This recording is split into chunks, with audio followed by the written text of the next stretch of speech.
आज के इस वीडियो में हम पढ़ने वाले हैं विज्ञान क्लास 10th के लिए ऊर्जा के स्रोत यानी कि सोर्स ऑफ एनर्जी। तो इस पूरे वीडियो में हमें क्या क्या देखने को मिलेगा, तो हम सबसे पहले MCQ मल्टीपल चॉइस क्वेश्चन जो कि ऑलमोस्ट आपको 30 देखने को मिलेगा। साथ ही साथ 1 नंबर 2 नंबर 3 नंबर 5 नंबर वाले जितने भी क्वेश्चंस जो कि एग्जाम में पूछे जाते हैं वो सारे के सारे क्वेश्चन सिर्फ और सिर्फ सिंगल वीडियो में देखने को मिल जाएगा। अगर आप इस पूरे वीडियो को शुरू से लेकर लास्ट तक देख लेते हैं तो आपको इस चैप्टर को बिल्कुल भी पढ़ने की ज़रूरत नहीं है। बस जितना मैं पढ़ाऊँ उन सारी चीज़ों को आपको ध्यान में रखना है।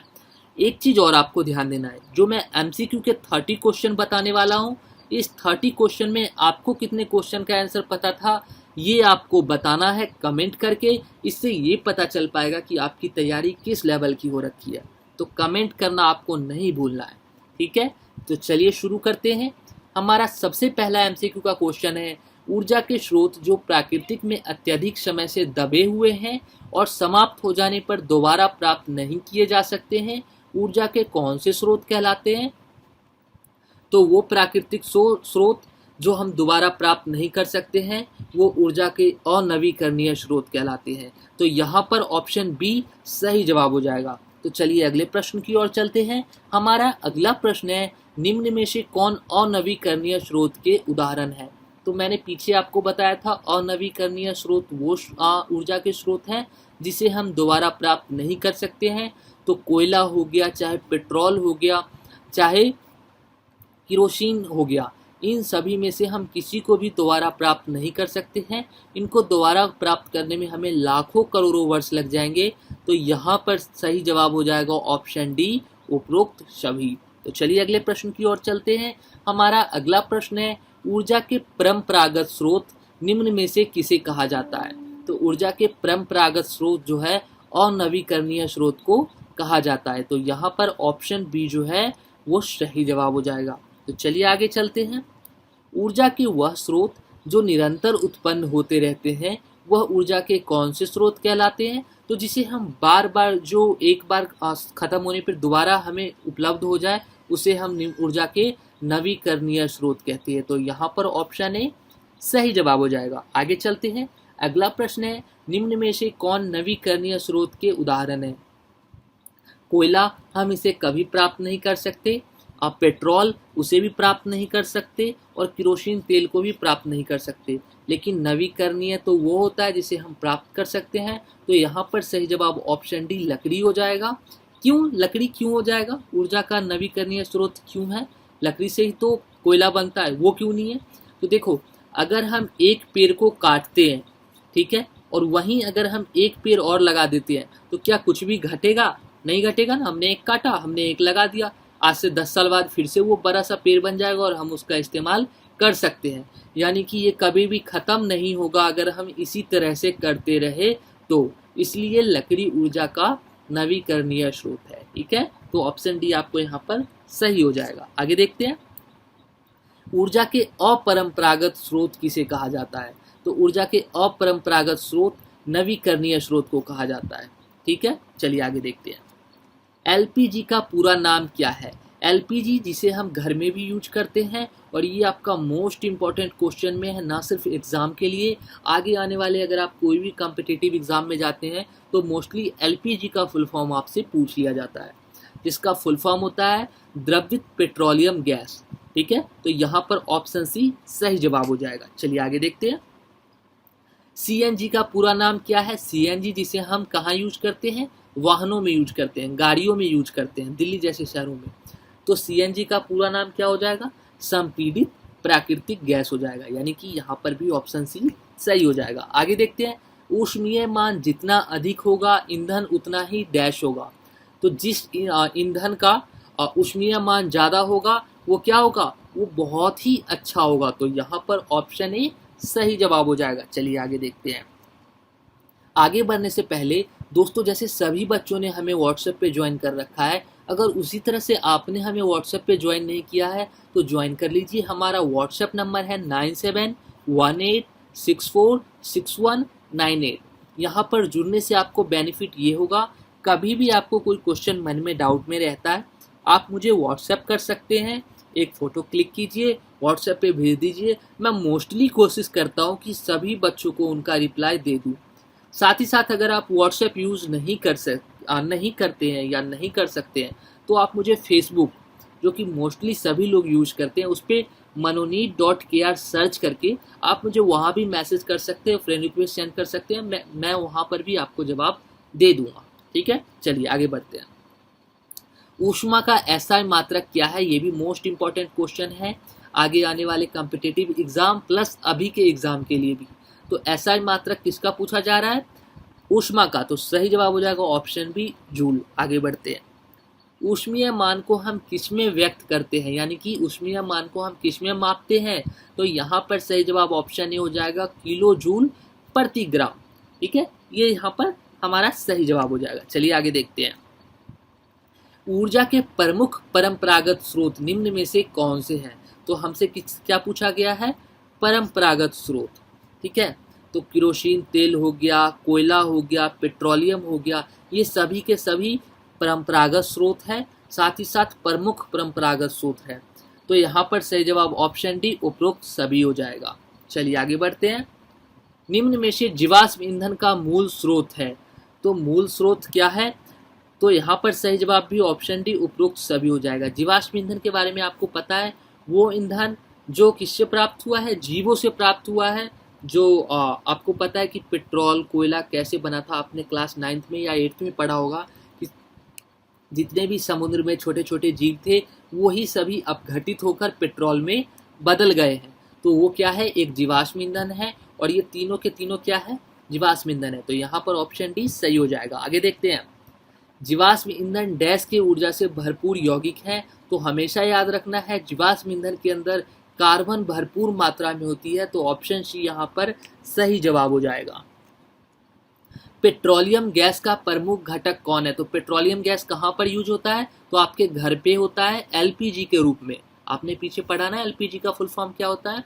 तो पी से पेट्रोलियम, जी से गैस, तो यहाँ पर पेट्रोलियम गैस का मतलब एलपीजी से है। और उसका कौन सा प्रमुख घटक गैस है? तो ऑप्शन सी ब्यूटेन है, जो कि उस सिलेंडर के अंदर 50% होता है। कितना होता है? 50%। और आपका जो प्रोपेन है वो 48% होता है।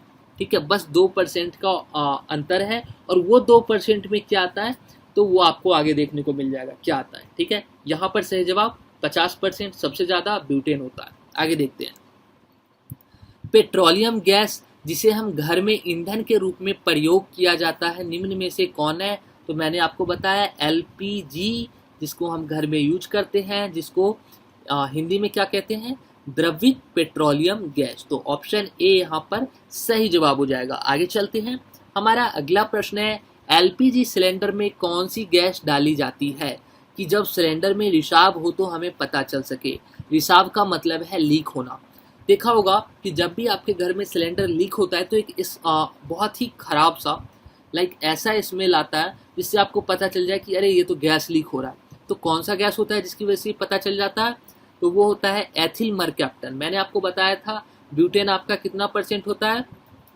50% होता है, साथ में 48% होता है। और मैंने कहा था 2% में अलग गैस होती है, अन्य गैस होती है, जिसमें से एक है आपका एथिल मरकैप्टन, जिसकी वजह से हमें पता चलता है कि गैस लीक कर रहा है।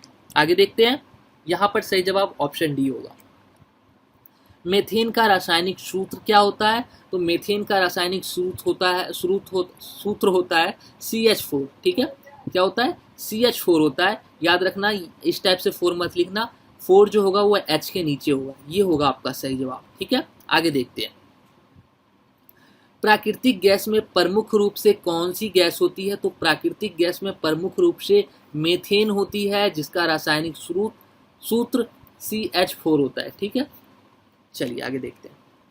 बहते हुए जल में कौन सी ऊर्जा होती है? तो बहते हुए जल में गतिज ऊर्जा होती है। बह रहा है, उसमें क्या हो रहा है? गति हो रहा है। तो यहाँ पर सही जवाब होगा ऑप्शन बी, गतिज ऊर्जा। पवन में कौन सी ऊर्जा होती है? तो पवन हमेशा क्या होता है? बहता रहता है। ठीक है, और बह रहा है मतलब उसमें क्या है? गति है। तो यहाँ पर भी ऑप्शन बी सही जवाब हो जाएगा, गतिज ऊर्जा। पवन ऊर्जा उत्पादन के लिए विश्व में भारत का कौन सा स्थान है? तो पवन ऊर्जा उत्पादन में भारत का चौथा स्थान है। तो यहाँ पर ऑप्शन सी क्या हो जाएगा, सही जवाब हो जाएगा। पवन ऊर्जा उत्पादन के लिए विश्व में पहला स्थान किसे प्राप्त है? तो अगर इन ऑप्शन में से देखा जाए तो हमारा सही जवाब हो जाएगा डेनमार्क। क्या सही जवाब हो जाएगा? डेनमार्क हो जाएगा। लेकिन वैसे बात करें इन ऑप्शन को हटा के, अगर डेनमार्क ऑप्शन में नहीं रहता है या फिर डेनमार्क रहते हुए भी चाइना रहता है, ठीक है, कौन?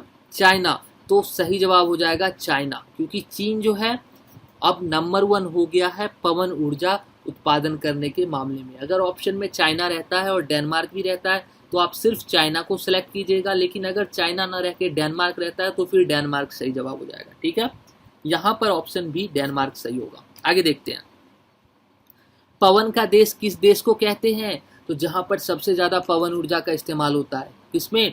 डेनमार्क। तो पवन का देश डेनमार्क को कहा जाता है, ऑप्शन बी सही हो जाएगा। अगर चाइना लिखा भी रहे तो आप चाइना मत करके आ जाना, डेनमार्क को ही पवन का देश कहा जाता है। अब भले ही वो पीछे आ गया है, दूसरे पायदान या तीसरे नंबर पे आ गया है, लेकिन पहले के समय में पवन का देश डेनमार्क को कहा जाता था और सबसे ज़्यादा पवन ऊर्जा का उत्पादन वहीं होता था। ठीक है, आगे देखते हैं, जैव द्रव्यमान किस प्रकार का ऊर्जा स्रोत है? तो नवीकरणीय स्रोत है, यहाँ पर ऑप्शन ए सही जवाब हो जाएगा। काठ कोयला प्रमुख रूप से किससे बना होता है? तो जब भी कोयले की बात आ जाए तो हमेशा याद रखना है कार्बन, प्रमुख रूप से कार्बन से बना होता है, यहाँ पर ऑप्शन बी सही जवाब हो जाएगा। आगे देखते हैं, लकड़ी ऊर्जा का कौन सा स्रोत है? तो लकड़ी ऊर्जा का मैंने पहले भी बताया, अगर हम एक पेड़ काट देते हैं और फिर एक पेड़ लगा देते हैं तो वो कभी समाप्त नहीं होगा और वो एक नवीकरणीय स्रोत बन जाएगा। तो ऑप्शन ए यहाँ पर सही जवाब हो जाएगा। आगे देखते हैं, गोबर गैस का प्रमुख घटक निम्न में से कौन है? तो गोबर गैस का प्रमुख घटक क्या है? तो मीथेन है।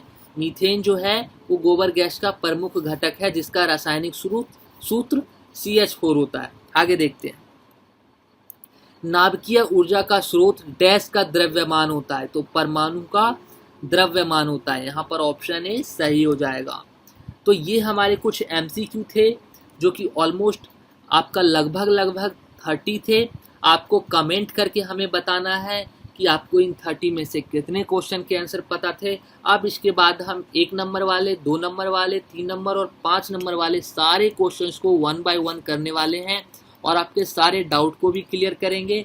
फिर भी कोई डाउट रह जाता है तो मैंने आपको बोल ही रखा है, आप कमेंट कर सकते हो। साथ ही साथ अगर वीडियो पसंद आ रहा है तो चैनल को सब्सक्राइब कर दो। यहाँ पर साइंस के सारे इसी टाइप्स के वीडियो अवेलेबल हैं, आप वो वीडियोज भी देख सकते हो। तो चलिए अब एक एक करके 1 नंबर वाले, 2 नंबर वाले, 3 नंबर और 5 नंबर वाले क्वेश्चंस को देखते हैं। तो 1 नंबर में आपसे पूछा जा सकता है, ऊर्जा के स्रोत जो मुख्य रूप से कितने भागों में बांटा गया है?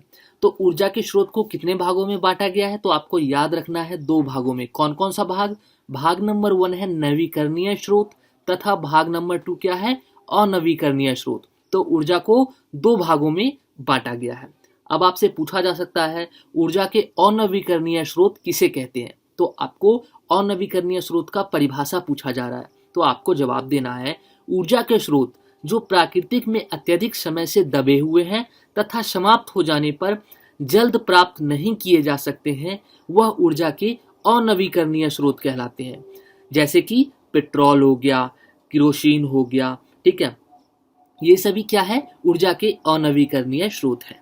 ठीक, ऊर्जा के नवीकरणीय स्रोत किसे कहते हैं? तो आपको पता होना चाहिए ऊर्जा के स्रोत जो प्राकृतिक में निरंतर उत्पन्न होते रहते हैं। निरंतर उत्पन्न होने से मतलब है जो एक बार खत्म होते ही कुछ सालों में वापस से हमें प्राप्त होने लगता है, उत्पन्न हो जाता है, जो आए दिन पुनर्निर्माण हो जाते हैं, वह ऊर्जा के नवीकरणीय स्रोत कहलाते हैं। ये चीज आपको ध्यान में रखना है। 2 नंबर से 1 नंबर में ये क्वेश्चन पूछा जा सकता है और ये तीनों के तीनों क्वेश्चन मोस्ट इंपॉर्टेंट है अगर आप ऊर्जा चैप्टर को पढ़ रहे हैं। ठीक, चलिए आगे देखते हैं, ऊर्जा का उत्तम स्रोत क्या है? हम कब कह सकते हैं कि यह ऊर्जा का उत्तम स्रोत है? तो ऊर्जा का सबसे बढ़िया स्रोत क्या है और हम ये कब कह सकते हैं कि भाई ये सबसे बढ़िया वाला स्रोत है? तो देखिए, सबसे पहला पॉइंट, इन सारे पॉइंट्स को आपको नोट डाउन कर लेना है और ये आपको 3 to 5 मार्क्स में पूछा जा सकता है। जो सस्ता होता है, कोई भी चीज तभी हम इस्तेमाल करते हैं जब वो क्या होता है? सस्ता होता है। हम आसानी से उसे खरीद सकते हैं और आसानी से उपलब्ध होता है। ये हमारा पहला क्राइटेरिया है, मतलब कि जो सस्ता होता है और आसानी से उपलब्ध होता है। फिर दूसरा पॉइंट है जो इकट्ठा करने में तथा लाने और ले जाने में आसान होता है। अब कोई चीज़ लाने ले जाने में बहुत ही ज़्यादा कठिन हो तो फिर क्या फ़ायदा, है ना। तो इसलिए इकट्ठा करने में तथा लाने ले जाने में जो आसान होता है वही ऊर्जा का उत्तम स्रोत होता है। ये भी उसका एक लक्षण है। जो इस्तेमाल करने और रखने के लिए सुरक्षित होता है। अब कोई चीज़ ऐसा हो जो बहुत ही ज़्यादा खतरनाक हो, घर में रखे रखे ही और नुकसान देने लगे, तो ऐसा चीज़ हम इस्तेमाल करेंगे? नहीं करेंगे। हम उसे कभी भी नहीं कहेंगे कि ये अच्छा है। लेकिन हम यहाँ पर किस चीज़ की बात कर रहे हैं? तो ऊर्जा के उत्तम स्रोत की बात कर रहे हैं। तो जो इस्तेमाल करने और रखने के लिए आसान और सुरक्षित हो। ये थर्ड पॉइंट हो गया। फोर्थ पॉइंट, जो पर्यावरण में प्रदूषण बहुत कम उत्पन्न करता है। जो ज़्यादा पर्यावरण में प्रदूषण उत्पन्न ना करे, जो लंबे समय तक ज़्यादा अच्छा हो।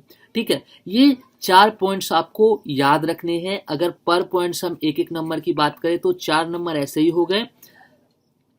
जब भी यह सारे गुणवत्ता किसी ऊर्जा के स्रोत में हम प्राप्त होता है तो हम कह सकते हैं कि यह ऊर्जा का उत्तम स्रोत है। तो आपको ध्यान रखना है ये चारों पॉइंट्स जो है बहुत ही ज़्यादा इंपॉर्टेंट है। चलिए आगे देखते हैं।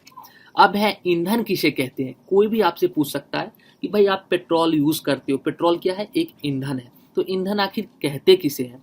तो पदार्थ जिन्हें हम ऊष्मा तथा ऊर्जा प्राप्त करने के लिए जलाते हैं, इसे क्या कहते हैं? ईंधन कहते हैं। ठीक है, वह पदार्थ जिससे हमें ऊष्मा, अब ऊष्मा का मतलब क्या है? आप जानते हो आपके घर में एलपीजी सिलेंडर इस्तेमाल होता है। एलपीजी सिलेंडर का क्या काम होता है? वो हमें ऊष्मा देती है। देखा है, वो जलता है तो हमें क्या मिलता है? गर्मी मिलती है, जिससे खाना पकता है तथा ऊर्जा प्राप्त होता है। अब ये ऊर्जा कहाँ पे इस्तेमाल होता है? तो आपने बाइक देखी है, कार देखी है, यहाँ पर हम क्या करते हैं? पेट्रोल को डालते हैं और फिर क्या होता है? वो ऊर्जा देता है जिससे हमारी गाड़ी चलती है ना। तो इसे क्या कहते हैं? ईंधन कहते हैं। चलिए आगे देखते हैं। ईंधन के कुछ उदाहरण बताइए। तो ईंधन के उदाहरण आप सभी को पता है, लकड़ी हो गया, कोयला हो गया, रसोई गैस हो गया, मिट्टी का तेल हो गया, पेट्रोल हो गया, डीजल हो गया। ये सब क्या है? ये सब के सब ईंधन है। अब आपसे पूछा जा सकता है ऊष्मीय मान किसे कहते हैं? तो ऊष्मीय मान किसे कहते हैं? ईंधन की एक इकाई द्रव्यमान को पूरी तरह से जलने पर उत्पन्न हुआ ऊष्मा की मात्रा को उसका ऊष्मीय मान कहते हैं। तो समझ लीजिए आपने एलपीजी गैस लिया, ठीक है, उसका हमने 1 केजी गैस को जलाया और उससे जो उत्पन्न हुआ, ठीक है, उससे जो हमें ऊष्मा उत्पन्न हुआ उसकी मात्रा को क्या कहेंगे? ऊष्मीय मान कहेंगे। ठीक है, तो यही होता है हमारा ऊष्मीय मान। ये चीज आपको ध्यान में रखना है। चलिए आगे देखते हैं। ज्वलन ताप किसे कहते हैं? आपसे पूछा जा सकता है 1 नंबर में या 2 नंबर में कि ज्वलन ताप किसे कहते हैं।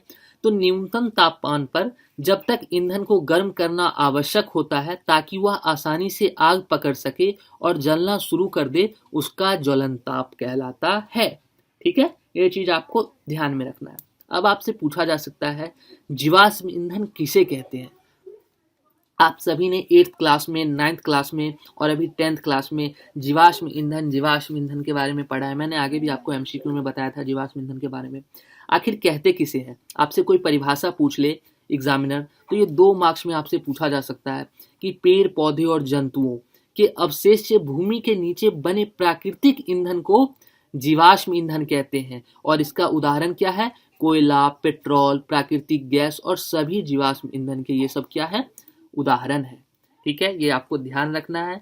जो पहले के समय में पेड़ पौधे थे, जंतु थे, इनके जो अवशेष, जो मर जाते हैं, उनके जो अवशेष होते हैं, जो भूमि के नीचे दफन हो गए, धीरे धीरे परते दर परते चढ़ती गई और एक समय आने के बाद ये क्या हो गए? जीवाश्म ईंधन में कन्वर्ट हो गए। यही जीवाश्म ईंधन कहलाते हैं। ठीक है, चलिए अब पूछा जा सकता है ऊर्जा के परंपरागत स्रोत किसे कहते हैं? ठीक है, तो ऊर्जा के परंपरा जो है स्रोत जिसे अधिकतर लोग जानते हैं अथवा परिचित होते हैं, ऊर्जा के परंपरागत स्रोत कहलाते हैं।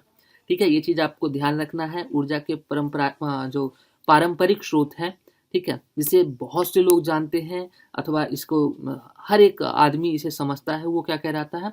परंपरागत स्रोत कहलाता है।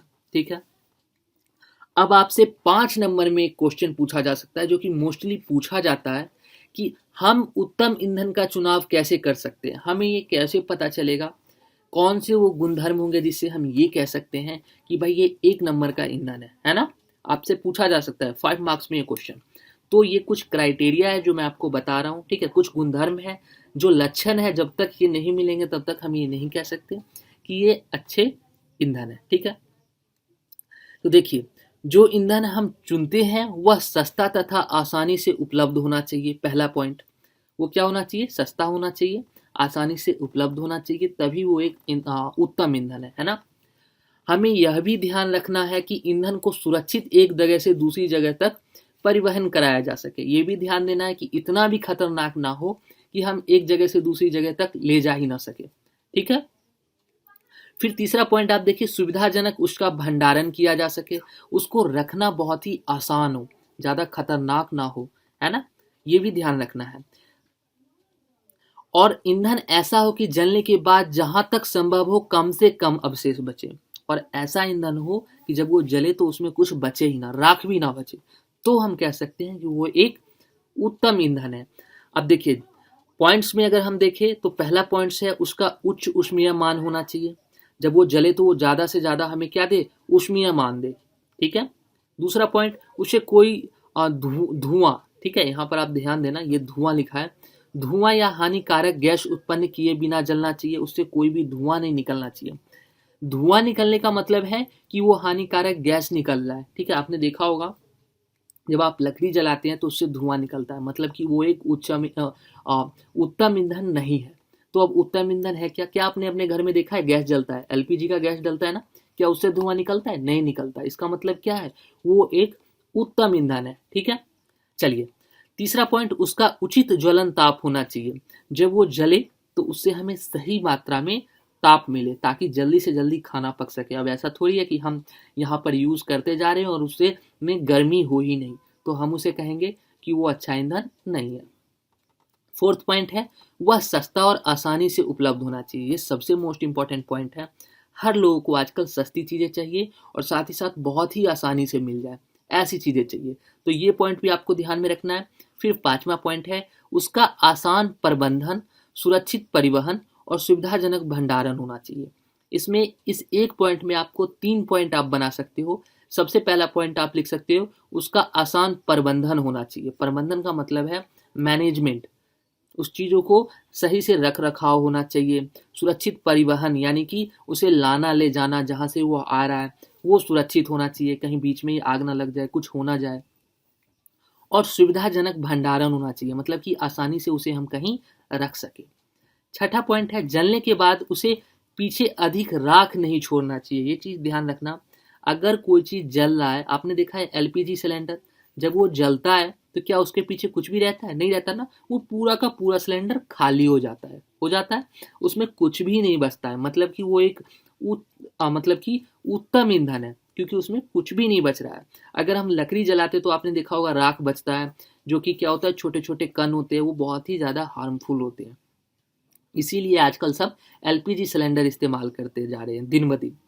सातवां, उसे सहज में, अर्थात ना तो अधिक तेज और ना ही अधिक धीमी जलना चाहिए। उसे नॉर्मल टेम्परेचर की तरह जलना चाहिए ताकि काम हो सके, ठीक है। तो ये सातों पॉइंट। अब कहने का मतलब इसका समझ रहे हो? अब इतना भी ज्यादा वो ना हो कि तुरंत आग पकड़ ले, है ना, और बहुत ज्यादा आग पकड़ ले ताकि काम ही ना हो सके। नॉर्मल हो ताकि हम उसे आसानी से यूज कर सके। तो ये जो पॉइंट्स मैंने बताए हैं, सबसे पहले आप अगर इसे लिख देते हैं, इसमें क्या है, हमने ऊपर में एक हेडलाइन में सारे पॉइंट्स को अच्छे से लिख दिया है, फिर नीचे में हमने पॉइंट्स बना के दे दिया है। पॉइंट्स बनाने का बेनिफिट ये है, आपको टीचर को ये लग जाता है कि बच्चे ने अच्छे से पढ़ रखा है टॉपिक को, और टीचर के लिए चेक करना बहुत आसान होता है, क्योंकि टीचर आपको भी पता है कि सारी चीज़ें पढ़ता नहीं है, ऊपर से ही देख लेता है पॉइंट वाइज की 2-3 पॉइंट की हाँ अच्छे से लिख रखा है, तो वो समझ जाता है कि बच्चे ने सही से पढ़ा है और आपको फुल में फुल मार्क्स मिल जाएगा। तो जहाँ तक कोशिश हो आप हर एक टॉपिक को पॉइंट वाइज लिखना, ठीक है। चलिए आगे देखते हैं। जीवाश्म ईंधन कैसे बने थे? ये आपने देखा होगा, आप अगर आप हिस्ट्री में भूगोल पढ़े हैं तो उसके अंदर भी जीवाश्म ईंधन के बारे में पढ़ा होगा, यहाँ भी आपको पढ़ने को मिल रहा है। तो ये जो टॉपिक है ये बहुत ही ज़्यादा इम्पॉर्टेंट है। तो जान लेते हैं कि जीवाश्म ईंधन कैसे बने थे, और आपसे ये 3 से 5 नंबर में पूछा जा सकता है एग्जाम में। पेड़ पौधे और जंतु जो करोड़ों वर्ष से पहले किसी आपदा के कारण मर गए थे। ठीक है, दिन ब दिन वह जमीन के नीचे दफन हो गए। ठीक है, और फिर जहां पर ऑक्सीजन की उपस्थिति से दूर हो गए, जमीन के नीचे परत जमती गई, फिर परत जमती गई, फिर परत जमती गई, और फिर क्या हुआ, एक समय ऐसा आया कि उनको ऑक्सीजन मिलना ही बंद हो गया। कीचड़ और बालू जैसे तलछट से ढक गए, और पहले वो क्या हुए, कीचड़ में गए, फिर उसके बाद और नीचे गए, फिर बालू में चले गए, फिर तलछट से हर तरह से वो एकदम कवर हो गए।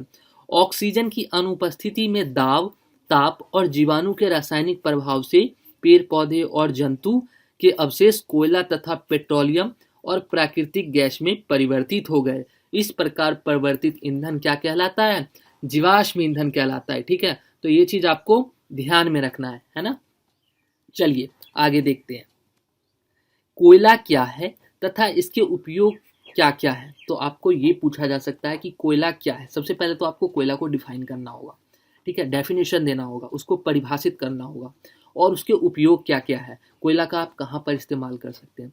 ये चीज़, एक चीज़ आप ध्यान देना, मैंने जितने भी आंसर आपको बताए हैं, जितने भी ये सारे क्वेश्चन हैं, जितने भी ये टॉपिक्स हैं, ये पूरे बुक से हैं, और मैंने कोशिश किया है इस तरह से आंसर आपको देने का कि अगर आप एग्जामिनर के पास पॉइंट में लिखते हैं तो आपको फुल में फुल मार्क्स मिलेगा। आप इसे कॉपी में नोट डाउन कर सकते हैं तथा इसके नोट्स को भी डाउनलोड कर सकते हैं। लिंक आपको डिस्क्रिप्शन में मिल जाएगा। साथ ही आप हमसे व्हाट्सएप पे भी जुड़ सकते हैं, जो कि मैंने आपको पहले ही बता दिया है। चलिए, कोयला कार्बन, हाइड्रोजन और ऑक्सीजन के यौगिक का एक जटिल मिश्रण है। तो कोयला के अंदर क्या क्या है, कार्बन है, मैंने एमसीक्यू में बोला था ना, जहां भी कोयला आ जाए वहां कार्बन आपको ध्यान में रखना है। ठीक है, और उसके साथ साथ क्या है, उसमें हाइड्रोजन है, और क्या है, ऑक्सीजन है। इन तीनों का एक जटिल मिश्रण है कोयला। ठीक है, कोयला में नाइट्रोजन और सल्फर यौगिक की मात्रा भी थोड़ी सी उपस्थित होती है। किसकी किसकी, नाइट्रोजन और सल्फर की।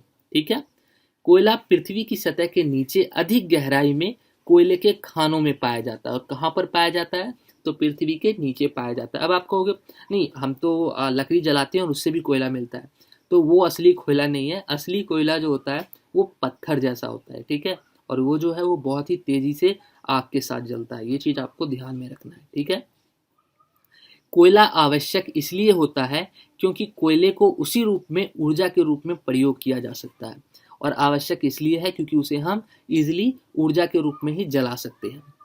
जब कोयले को जलाया जाता है, कोयले में उपस्थित कार्बन वायु में उपस्थित ऑक्सीजन के साथ अभिक्रिया करके कार्बन डाइऑक्साइड बनाती है।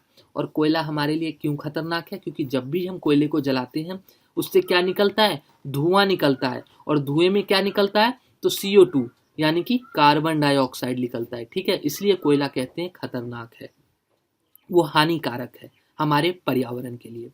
कोयले के जलते समय बहुत अधिक मात्रा में ऊष्मा उत्पन्न होती है।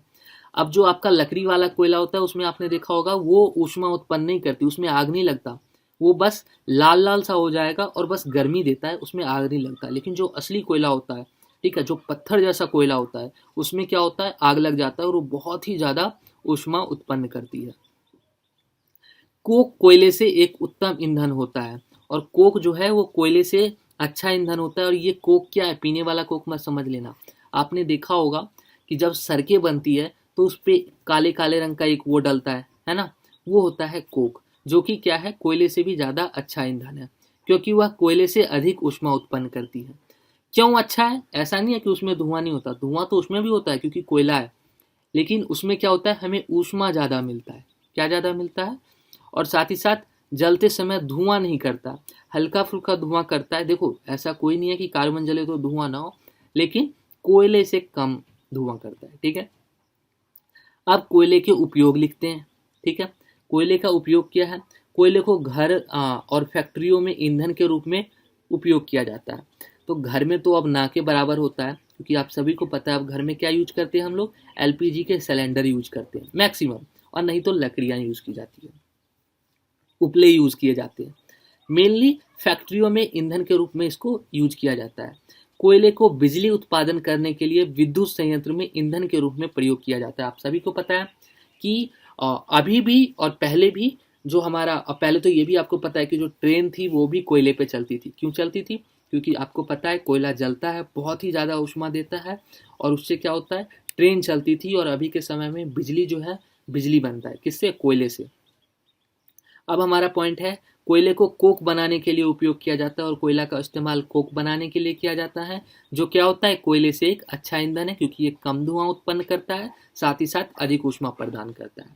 चौथा पॉइंट है, कोयले को पेट्रोल और संश्लेषित प्राकृतिक गैस के निर्माण में उपयोग किया जाता है, तो इसके लिए भी हम कोयले को इस्तेमाल करते हैं। ठीक है, चलिए आगे देखते हैं। पेट्रोलियम, डीजल तथा किरोसिन को कहाँ पर इस्तेमाल किया जाता है? तो पेट्रोल, डीजल और किरोसिन को हम कहाँ पर इस्तेमाल करते हैं? तो आप सभी को पता है, आज के समय में ईंधन के रूप में पेट्रोल को मोटर कार, आपके कार हो गया, स्कूटर हो गया, मोटरसाइकिल हो गया, और अन्य हल्के वाहनों में प्रयोग किया जाता है। किसको? पेट्रोल को। ठीक है, ये चीज आपको ध्यान रखना है कि ये हल्के वाहनों में उपयोग किया जाता है। अब भारी वाहन क्या होते हैं? डीजल को भारी वाहन जैसे बस हो गया, बड़ी सी बस होती है, बड़े बड़े ट्रक होते हैं, तथा रेल इंजन के ईंधन के रूप में प्रयोग किया जाता है। किसका? डीजल का। आपको पता है डीजल और पेट्रोल में अंतर क्या है? पेट्रोल जो होता है, ऐसा नहीं है कि अलग है, पेट्रोल भी इसी का होता है, लेकिन डीजल जो होता है ना, इसको फिल्टर नहीं करते, लेकिन पेट्रोल को फिल्टर करते हैं। ठीक है, डीजल बहुत ही हैवी और गाढ़ा होता है। ठीक है, किरासन तेल का उपयोग कहाँ करते हैं? तो घर में, आपको पता है पहले लालटेन जलाने के लिए करते थे। ठीक है, अभी भले नहीं करते हैं, लेकिन ये घर में इस्तेमाल किया जाता है। ठीक है, स्टोव पर भोजन पकाने के लिए स्टोव, स्टोव हो गया। ठीक है, पहले के समय में स्टोव यूज करते थे। लालटेन में ईंधन के रूप में प्रयोग किया जाता है। ठीक, आगे देखते हैं। पेट्रोलियम तथा पेट्रोलियम गैस क्या है तथा इसके कहाँ पर उपयोग होते हैं? तो अब हमसे पूछा जा रहा है पेट्रोलियम तथा पेट्रोलियम गैस क्या है और कहाँ हम इसको यूज करते हैं। तो पेट्रोलियम एक गहरे रंग का चिपचिपा तथा बदबूदार कच्चा तेल है। क्या है वो? तेल है, जो कि पेट्रोलियम जल, लवण तथा मृदा के साथ मिश्रित अनेक ठोस द्रव तथा गैसीय हाइड्रोकार्बन का एक जटिल मिश्रण होता है। पेट्रोलियम जल से हल्का और उसमें अविलय होता है। पेट्रोल क्या होता है? पेट्रोलियम जल से हल्का होता है, मतलब कि जल के कंपैरिजन में हल्का होता है, और उसमें अविलय होता है। अविलय का मतलब है कि जल में घुलता नहीं है। आप जब भी उसे डालोगे तो पानी नीचे हो जाएगा, वो हल्का होता है इसलिए वो ऊपर हो जाएगा, और आप कितना भी उसे मिला लो वो मिलेगा नहीं, अलग ही रहेगा। पेट्रोलियम भूमि के नीचे काफी गहरे में चट्टानों के दो परतों के बीच में पाया जाता है। और कहाँ पर पाया जाता है? तो जमीन के नीचे पाया जाता है, चट्टानों के बीच, तथा प्राकृतिक गैस चट्टानों के नीचे फंसे पेट्रोलियम तेल के ऊपर पाई जाती है। ऊपर में क्या होता है? गैस होती है, और नीचे में क्या होता है? पेट्रोलियम तेल होती है। तो पहले हम क्या करते हैं? गैस को निकाल लेते हैं। जब गैस खत्म हो जाता है तो फिर हम उसके बाद पेट्रोलियम तेल को भी निकालने लगते हैं। पेट्रोलियम को ईंधन के रूप में सीधा इस्तेमाल नहीं किया जा सकता, ये आप ध्यान में रखना। उससे पहले कई प्रकार के शुद्धिकरण करना होता है, तब यह ईंधन के रूप में इस्तेमाल करने लायक बनता है। तो जब ये जमीन से निकलता है तो ऐसा नहीं है कि आपने देखा होगा जब आप बाइक में या कार में कहीं भी पेट्रोल डला रहे हो तो पानी की तरह डल जाता है, ऐसा नहीं है। वो बहुत ही ज़्यादा गाढ़ा चिपचिपा होता है। ठीक है, उसको क्या करते हैं? उसको शुद्धिकरण करते हैं, उससे वो जो गाढ़ी चीज़ें हैं, जो खराब चीज़ें हैं, उसको निकाल के अलग कर देते हैं, और जो उससे और जो पेट्रोल होता है, जो पानी के रूप में होता है, उसको हम निकाल लेते हैं। ठीक है, चलिए आगे देखते हैं। अच्छा, अब पेट्रोलियम गैस का मुख्य घटक क्या है, ये आपसे पूछा जा सकता है, तो आपको ध्यान रखना है ब्यूटेन। पेट्रोलियम गैस के अंदर मुख्य रूप से ब्यूटेन होता है, तथा इसमें एथेन और प्रोपेन की भी थोड़ी सी मात्रा होती है। ठीक है, लेकिन मेनली क्या होता है? ब्यूटेन होता है। ब्यूटेन, प्रोपेन और एथेन बहुत तेजी से जलते हैं, ये भी आपको ध्यान रखना है, और काफी मात्रा में ऊष्मा उत्पन्न करते हैं। यही कारण है कि पेट्रोलियम गैस को एक अत्यंत उत्तम ईंधन माना जाता है। ब्यूटेन, प्रोपेन और एथेन सामान्य दाब पर गैस, परंतु उन्हें उच्च दाब पर आसानी से द्रवित किया जा सकता है। एलपीजी इसी का एक उदाहरण है। ठीक है, तो एलपीजी के अंदर किसका यूज करते हैं? मैंने एमसीक्यू में क्या बताया था? ब्यूटेन का। और कितने परसेंट होता है ब्यूटेन? तो ऑलमोस्ट 50% होता है। कितना होता है? 50%। ठीक है, चलिए आगे देखते हैं। अब हमारा अगला प्रश्न है, एलपीजी क्या है? एलपीजी के लाभ, खतरा तथा सावधानियां बताएं। तो एलपीजी हम सभी अपने घर में यूज करते हैं, उससे हमें क्या फ़ायदा होता है, उसमें क्या खतरा है, उसमें हमें क्या सावधानियां रखनी चाहिए, ये आपसे 5 नंबर में पूछा जा सकता है।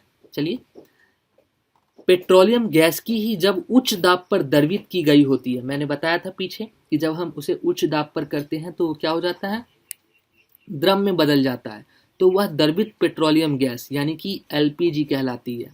ठीक है, द्रवित पेट्रोलियम गैस में मुख्य रूप से ब्यूटेन गैस होती है तथा थोड़ी मात्रा में प्रोपेन और एथेन भी होता है, जो दाब के कारण द्रव अवस्था में बदल जाती है। ठीक है, जब उस पर प्रेशर दिया जाता है तो वो किस में बदल जाता है, द्रव में बदल जाता है। गैस के रिसाव का पता लगाने के लिए एलपीजी सिलेंडर में एथिल मरकैप्टन, जिसका रासायनिक सूत्र क्या होता है, ये चीज़ आपको ध्यान रखना है, C2H5SH। ठीक है, ये है हमारा एथाइल मरकैप्टन नामक एक बहुत ही तेज गंध वाला पदार्थ मिला दिया जाता है, ताकि जब भी गैस लीक हो तो हमें पता चल सके हमारे घरेलू गैस सिलेंडर में दाब पर द्रवित ब्यूटेन, प्रोपेन एवं एथेन हाइड्रोकार्बन का मिश्रण होता है। जब हम गैस सिलेंडर को खोलते हैं तो दाग मुक्त हो वाष्प अथवा गैस में बदल जाता है। पहले क्या होता है, गैस के अंदर वो बहुत ही प्रेशर में रहता है और द्रव में बना रहता है, लेकिन ज्यों हम उसका नोजल ओपन करते हैं वो क्या होता है, उसको दाब से मुक्त मिलता है, वो दाब से हटता है, प्रेशर उसका रिलीज होता है और वो क्या हो जाता है, गैस में बदल जाता है। ठीक है, अब एलपीजी के लाभ क्या क्या हैं तो ये जान लीजिए। एलपीजी एक उच्च ऊष्मीयमान होता है, इसलिए एक उत्तम ईंधन है, मैंने आपको पहले भी बताया। उसका ऊष्मीयमान क्या होता है, बहुत अच्छा होता है। एलपीजी धुआं रहित ज्वाला के साथ जलती है और वायु प्रदूषण नहीं करती है। जब भी आपके गैस के सिलेंडर जलते हैं तो वो धुआं नहीं देती है, आपने देखा है ना। और ये क्या है, और साथ ही साथ एलपीजी के जलने पर कोई विषैला गैस उत्पन्न नहीं होता है, कोई भी ऐसा गैस नहीं, जैसे कि मैंने बताया कार्बन जब जलाते हैं तो धुआं निकलता है, धुएं में क्या निकलता है, कार्बन डाइऑक्साइड निकलता है, जो कि क्या है, खतरनाक है हमारे पर्यावरण के लिए। लेकिन जब एलपीजी जलता है तो कोई गैस नहीं निकलता। ठीक है, एलपीजी का प्रबंधन आसान है और भंडारण सुविधाजनक है। आपको पता है एलपीजी का प्रबंधन इतना आसान है कि अब आप एक बार मिस कॉल करते हैं या अपने आसपास के डीलर को बताते हैं कि मुझे गैस चाहिए, तो आपके घर पे ही वो डिलीवर करवा देते हैं। साथ ही साथ इसको रखना भी बहुत ही ज़्यादा आसान है ना। फिफ्थ पॉइंट है, एलपीजी एक साफ सुथरा घर में इस्तेमाल करने वाला ईंधन है और ये बहुत ही ज़्यादा साफ सुथरा ईंधन है। ठीक है, ये आप एलपीजी के लाभ बता सकते हैं। अब एलपीजी के खतरे तथा सावधानियां क्या है। आपको पता है कि गैस कितना खतरनाक होता है, घर में हमें बार बार कहा जाता है कि गैस बहुत खतरनाक है, इससे बच के रहो, बच्चे इस्तेमाल ना करें। तो यह अत्यंत तेजी से आग पकड़ सकता है। आपको पता है कि गैस कितनी तेजी से आग पकड़ता है। कभी कभी गैस के रिसाव के कारण इसका परिणाम अत्यंत दुर्लभ होता है, और कभी कभी जब गैस लीक होता है तो आपको पता है कि इससे क्या हो जाता है, गैस में मतलब कि घर में धमाका हो जाता है, आग लग जाती है, बहुत सारी दुर्घटना हो सकते हैं। तो इसलिए ये इसके खतरा है और हमें इससे सावधानियां बरतनी चाहिए। हमें तीली जलाने से पहले यह सुनिश्चित कर लेना चाहिए कि गैस में कोई रिसाव तो नहीं हो रहा। और जब भी हम तीली जलाएं या लाइटर इस्तेमाल करें गैस में, अब तो मोस्टली हम लोग ज़्यादातर लाइटर यूज़ करते हैं, तो ये हमें ध्यान देना है कि कहीं भी गैस से ऐसी तो नहीं लीकेज हो रही है और हम वहाँ पे जाके लाइटर जला दें। आपको पता है फिर उससे बहुत खतरा हो सकता है। हमें गैस सिलेंडर के नज़दीक स्टोव अथवा विद्युत हीटर जैसी किन्हीं गर्म ज्वालाओं का उपयोग नहीं करना चाहिए। तो गैस सिलेंडर के आसपास ना स्टोव ना विद्युत हीटर, किसी भी चीज़ों का इस्तेमाल नहीं करना चाहिए, ये हमारे लिए खतरनाक होती है। फिफ्थ पॉइंट है, हमें लीक करने वाले गैस सिलेंडर को कभी नहीं उपयोग करना चाहिए, भूल के भी मत कीजिएगा। और अगर ऐसा होता है तो एजेंसी को सूचना देकर उसे जल्द से जल्द बदल देना चाहिए। एजेंसी को फ़ोन कीजिए और कहिए कि भाई हमारा गैस लीक हो रहा है, आप इसे बदल दीजिए, और वो भी इमीडिएटली उसे बदल देंगे। हमें गैस सिलेंडर को सावधानी के साथ उठाना, रखना या धरना चाहिए। ठीक है, हमें उसे आसानी से क्या है, सावधानी के साथ, ठीक है, कहीं भी ज़्यादा ये नहीं कि हिला दिए डुला दिए, जितना आसान मतलब कि सावधानी से हम उसे उठाएं रखें उतना ज़्यादा बढ़िया है। गैस सिलेंडर को गैस स्टोव से जोड़ने वाली नली को किसी भी प्रकार की टूट फूट के लिए समय समय पर जांच करते रहना चाहिए और बदल देना चाहिए, 2-3 साल पुराना हो जाए तो। किसको, तो आपने देखा होगा गैस में एक पाइप लगा होता है, वही आपका जो उसका स्टोव होता है जिससे फ्लेम देता है, उसमें हम लगा देते हैं। येलो कलर का आपके घर में होगा देखिएगा, या रेड कलर का। तो वो जो पाइप है उसे हमें समय समय पर बदलते रहना चाहिए और देखते रहना चाहिए कहीं टूट फूट तो नहीं गया। हमें गैस स्टोव के जलने के लिए पहले सिलेंडर को वाल्व खोलना चाहिए और बाद में गैस स्टोव खोलना चाहिए।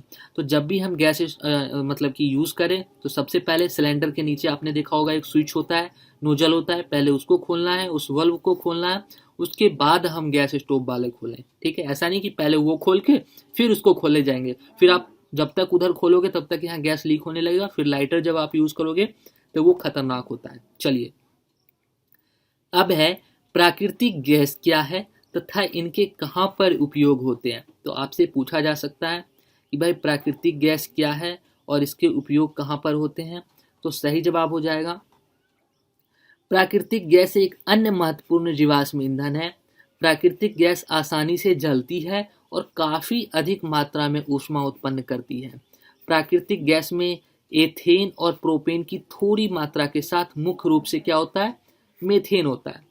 ठीक है, तो मैंने बता रखा था कि नेचुरल गैस जो होता है वो किससे होता है, एमसीक्यू में बताया था CH4 यानी कि मीथेन मुख्य रूप से होता है, लेकिन इसमें एथेन और प्रोपेन भी होता है।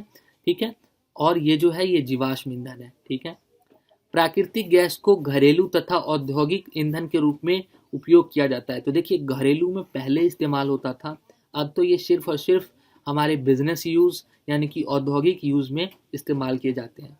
आपने सुना होगा पहले कि बड़े बड़े से टंकियों में जो है गोबर डाला जाता था या इस टाइप की चीज़ें डाली जाती थी, और फिर जो उससे गैस निकलता था उससे हम लोग पहले गैस के रूप में इस्तेमाल करते थे, जिसकी जो अब LPG के रूप में इस्तेमाल किया जाता है।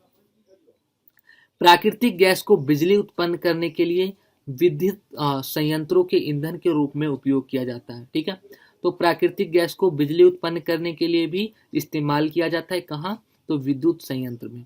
प्राकृतिक गैस को CNG परिवहन वाहनों के लिए उपयोग किया जाता है। तो CNG आप सभी ने सुना है, आपको ये भी पता है CNG सस्ता है कंपैरिजन टू किसके, तो ये आपका जो पेट्रोल हो गया, ठीक है, डीजल हो गया, इससे। तो CNG कहाँ पर यूज किया जाता है, दिल्ली जैसे शहरों में आपने देखा होगा कि CNG की बसें होती है, CNG की और ऑटो रिक्शा होती है, और वहाँ पर ये ज़्यादातर यूज़ किया जाता है। चलिए आगे देखते हैं, जीवाश्म ईंधन द्वारा उत्पन्न प्रदूषण। तो जीवाश्म ईंधन को जलाने पर अम्लीय गैस हमें प्राप्त होते हैं, या आप कह सकते हैं कि वो अम्लीय गैस छोड़ता है। और कौन कौन से गैस, सल्फर डाइऑक्साइड और नाइट्रोजन ऑक्साइड उत्पन्न कर। साथ ही साथ पॉइंट, अगर सेकंड पॉइंट की बात करें तो जीवाश्म ईंधन को जलाने पर कार्बन डाइऑक्साइड की एक बड़ी मात्रा उत्पन्न होती है जो वायु में जाकर मिल जाती है। अब जीवाश्म ईंधन होता कौन कौन सा है ये हम पीछे पढ़ चुके हैं, क्या क्या होता है, पेट्रोल, किरोसिन, डीजल, ये सारे क्या होते हैं, जीवाश्म ईंधन होते हैं।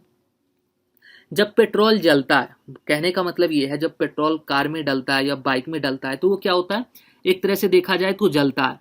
तो जलने के बाद आपने देखा होगा बाइक हो गया, कार हो गया, उससे धुआं निकलता है, और धुएं में क्या निकलता है, कार्बन डाइऑक्साइड निकलता है। तो यही कहना चाह रहा हूँ कि जीवाश्म ईंधन को जलाने पर कार्बन डाइऑक्साइड की एक बहुत बड़ी मात्रा उत्पन्न होती है जो वायु में जाकर मिल जाती है। थर्ड पॉइंट है, जीवाश्म ईंधन को जलते समय धुआं उत्पन्न करता है जो क्या करता है, वायु को प्रदूषित करता है। ठीक है, कोयले को जलाने पर वह काफी अधिक मात्रा में राख पीछे छोड़ता है जो कि वायु प्रदूषण करता है। आपको पता है जब आप कोयला जलाते हैं तो उससे क्या निकलता है, राख निकलता है, और वो क्या होता है, वो आगे जाकर वायु को प्रदूषित करता है। ठीक है, तो ये जीवाश्म ईंधन द्वारा उत्पन्न प्रदूषण है। अब ऊर्जा के वैकल्पिक स्रोत या फिर हम ऊर्जा के अपरंपरागत स्रोत की बात करते हैं। तो अभी तक हमने परंपरागत स्रोत की बात की, अब अपरंपरागत स्रोत की बात करते हैं। तो ऊर्जा के वे स्रोत जो भूमि से खोदे गए ईंधन का प्रयोग नहीं करते हैं, ऊर्जा के वैकल्पिक स्रोत कहलाते हैं। ऊर्जा के वैकल्पिक स्रोत के उदाहरण है जल विद्युत ऊर्जा, पवन ऊर्जा, सौर ऊर्जा, द्रव्यमान ऊर्जा, समुद्र से ऊर्जा, ज्वारीय ऊर्जा, समुद्र तरंग द्वारा ऊर्जा, महासागरीय ऊर्जा, भूतापीय ऊर्जा। ये सब किसके उदाहरण हैं, ऊर्जा के अपरंपरागत स्रोत के उदाहरण है। ठीक है, चलिए अब आगे देखते हैं। अब है जल विद्युत संयंत्र क्या है तथा इसके कार्यविधि बताएं। तो अब हमें जल विद्युत संयंत्र के बारे में और इसके कार्यविधि के बारे में जानना है। तो देखिए आपको ये इमेज दिख रहा होगा, अगर नहीं दिख रहा है तो मैं आपको ड्रॉ कर देता हूँ। ये देखिए ये एक क्या है, ये एक डैम है, क्या है, एक बांध है और इसके अंदर ये पानी भरा हुआ है। साथ ही साथ यहाँ पर छोटा सा एक रास्ता है जिससे पानी निकल रहा है और यहाँ पर ये मोटर को, टरबाइन को ये चला रहा है। ठीक है, ये आपको दिख रहा होगा। तो जल विद्युत संयंत्र जैसे बांध के जलाशय में संचित जल की स्थितिज ऊर्जा को विद्युत ऊर्जा में रूपांतरित कर देता है। जल विद्युत क्या करता है? जल विद्युत जो हमारा बांध का जलाशय जहां पर पानी को हम संचित यानी एक जगह पे रखते हैं, जब हम एक जगह पे किसी चीज को रखते हैं तो वो क्या होता है? स्थितिज ऊर्जा होता है। क्या होता है? स्थितिज ऊर्जा, मतलब कि एक जगह पे रुकी हुई ऊर्जा को विद्युत ऊर्जा में रूपांतरित कर देता है। या फिर विद्युत संयंत्र जो टरबाइन घुमाने के लिए बहते जल का उपयोग करके बिजली उत्पन्न करता है, जल विद्युत संयंत्र कहलाते हैं। ठीक है, तो अब देखिए होता क्या है, ये यहाँ पर आप डैम देख रहे हैं, इसमें क्या है, पानी भरा हुआ है और ये आप देख रहे हैं कि ये बांध है। तो जब पानी इस गेट के थ्रू निकलता है तो बहुत ही ज़्यादा प्रेशर में निकलता है, बहुत ही ज़्यादा दाब के साथ निकलता है और क्या करता है, तेजी से इस टरबाइन को घुमाने लगता है। जब ये टरबाइन घूमता है तो क्या होता है, ये मोटर जो है ये क्या करता है, ये ऑटोमेटिकली इसको विद्युत ऊर्जा में उत्पन्न कर देता है। ठीक है, पहाड़ी क्षेत्र में होने वाली वर्षा नदियों के रूप में नीचे की ओर बहती है। बिजली उत्पन्न करने के लिए हमें सबसे पहले बहते नदी के जल को रोकने के लिए एक ऊंचा सा बांध का निर्माण करना होता है। ये आप बांध देख रहे हैं, ये ऊंचा सा बांध हम सबसे पहले बनाते हैं। फिर क्या होता है, पानी जो है उसमें जमा हो जाता है। ठीक है, आगे पढ़ते हैं। जिस बांध के कारण पीछे बड़ा झील या जलाशय बन जाता है। ठीक है, ये बड़ा है, बड़ा झील बन जाता है या फिर जलाशय बन जाता है। जलाशय से जैसे जैसे पानी एकत्रित होता है, बांध के पीछे रुका हुआ जल स्थितिज ऊर्जा में परिवर्तित हो जाता है।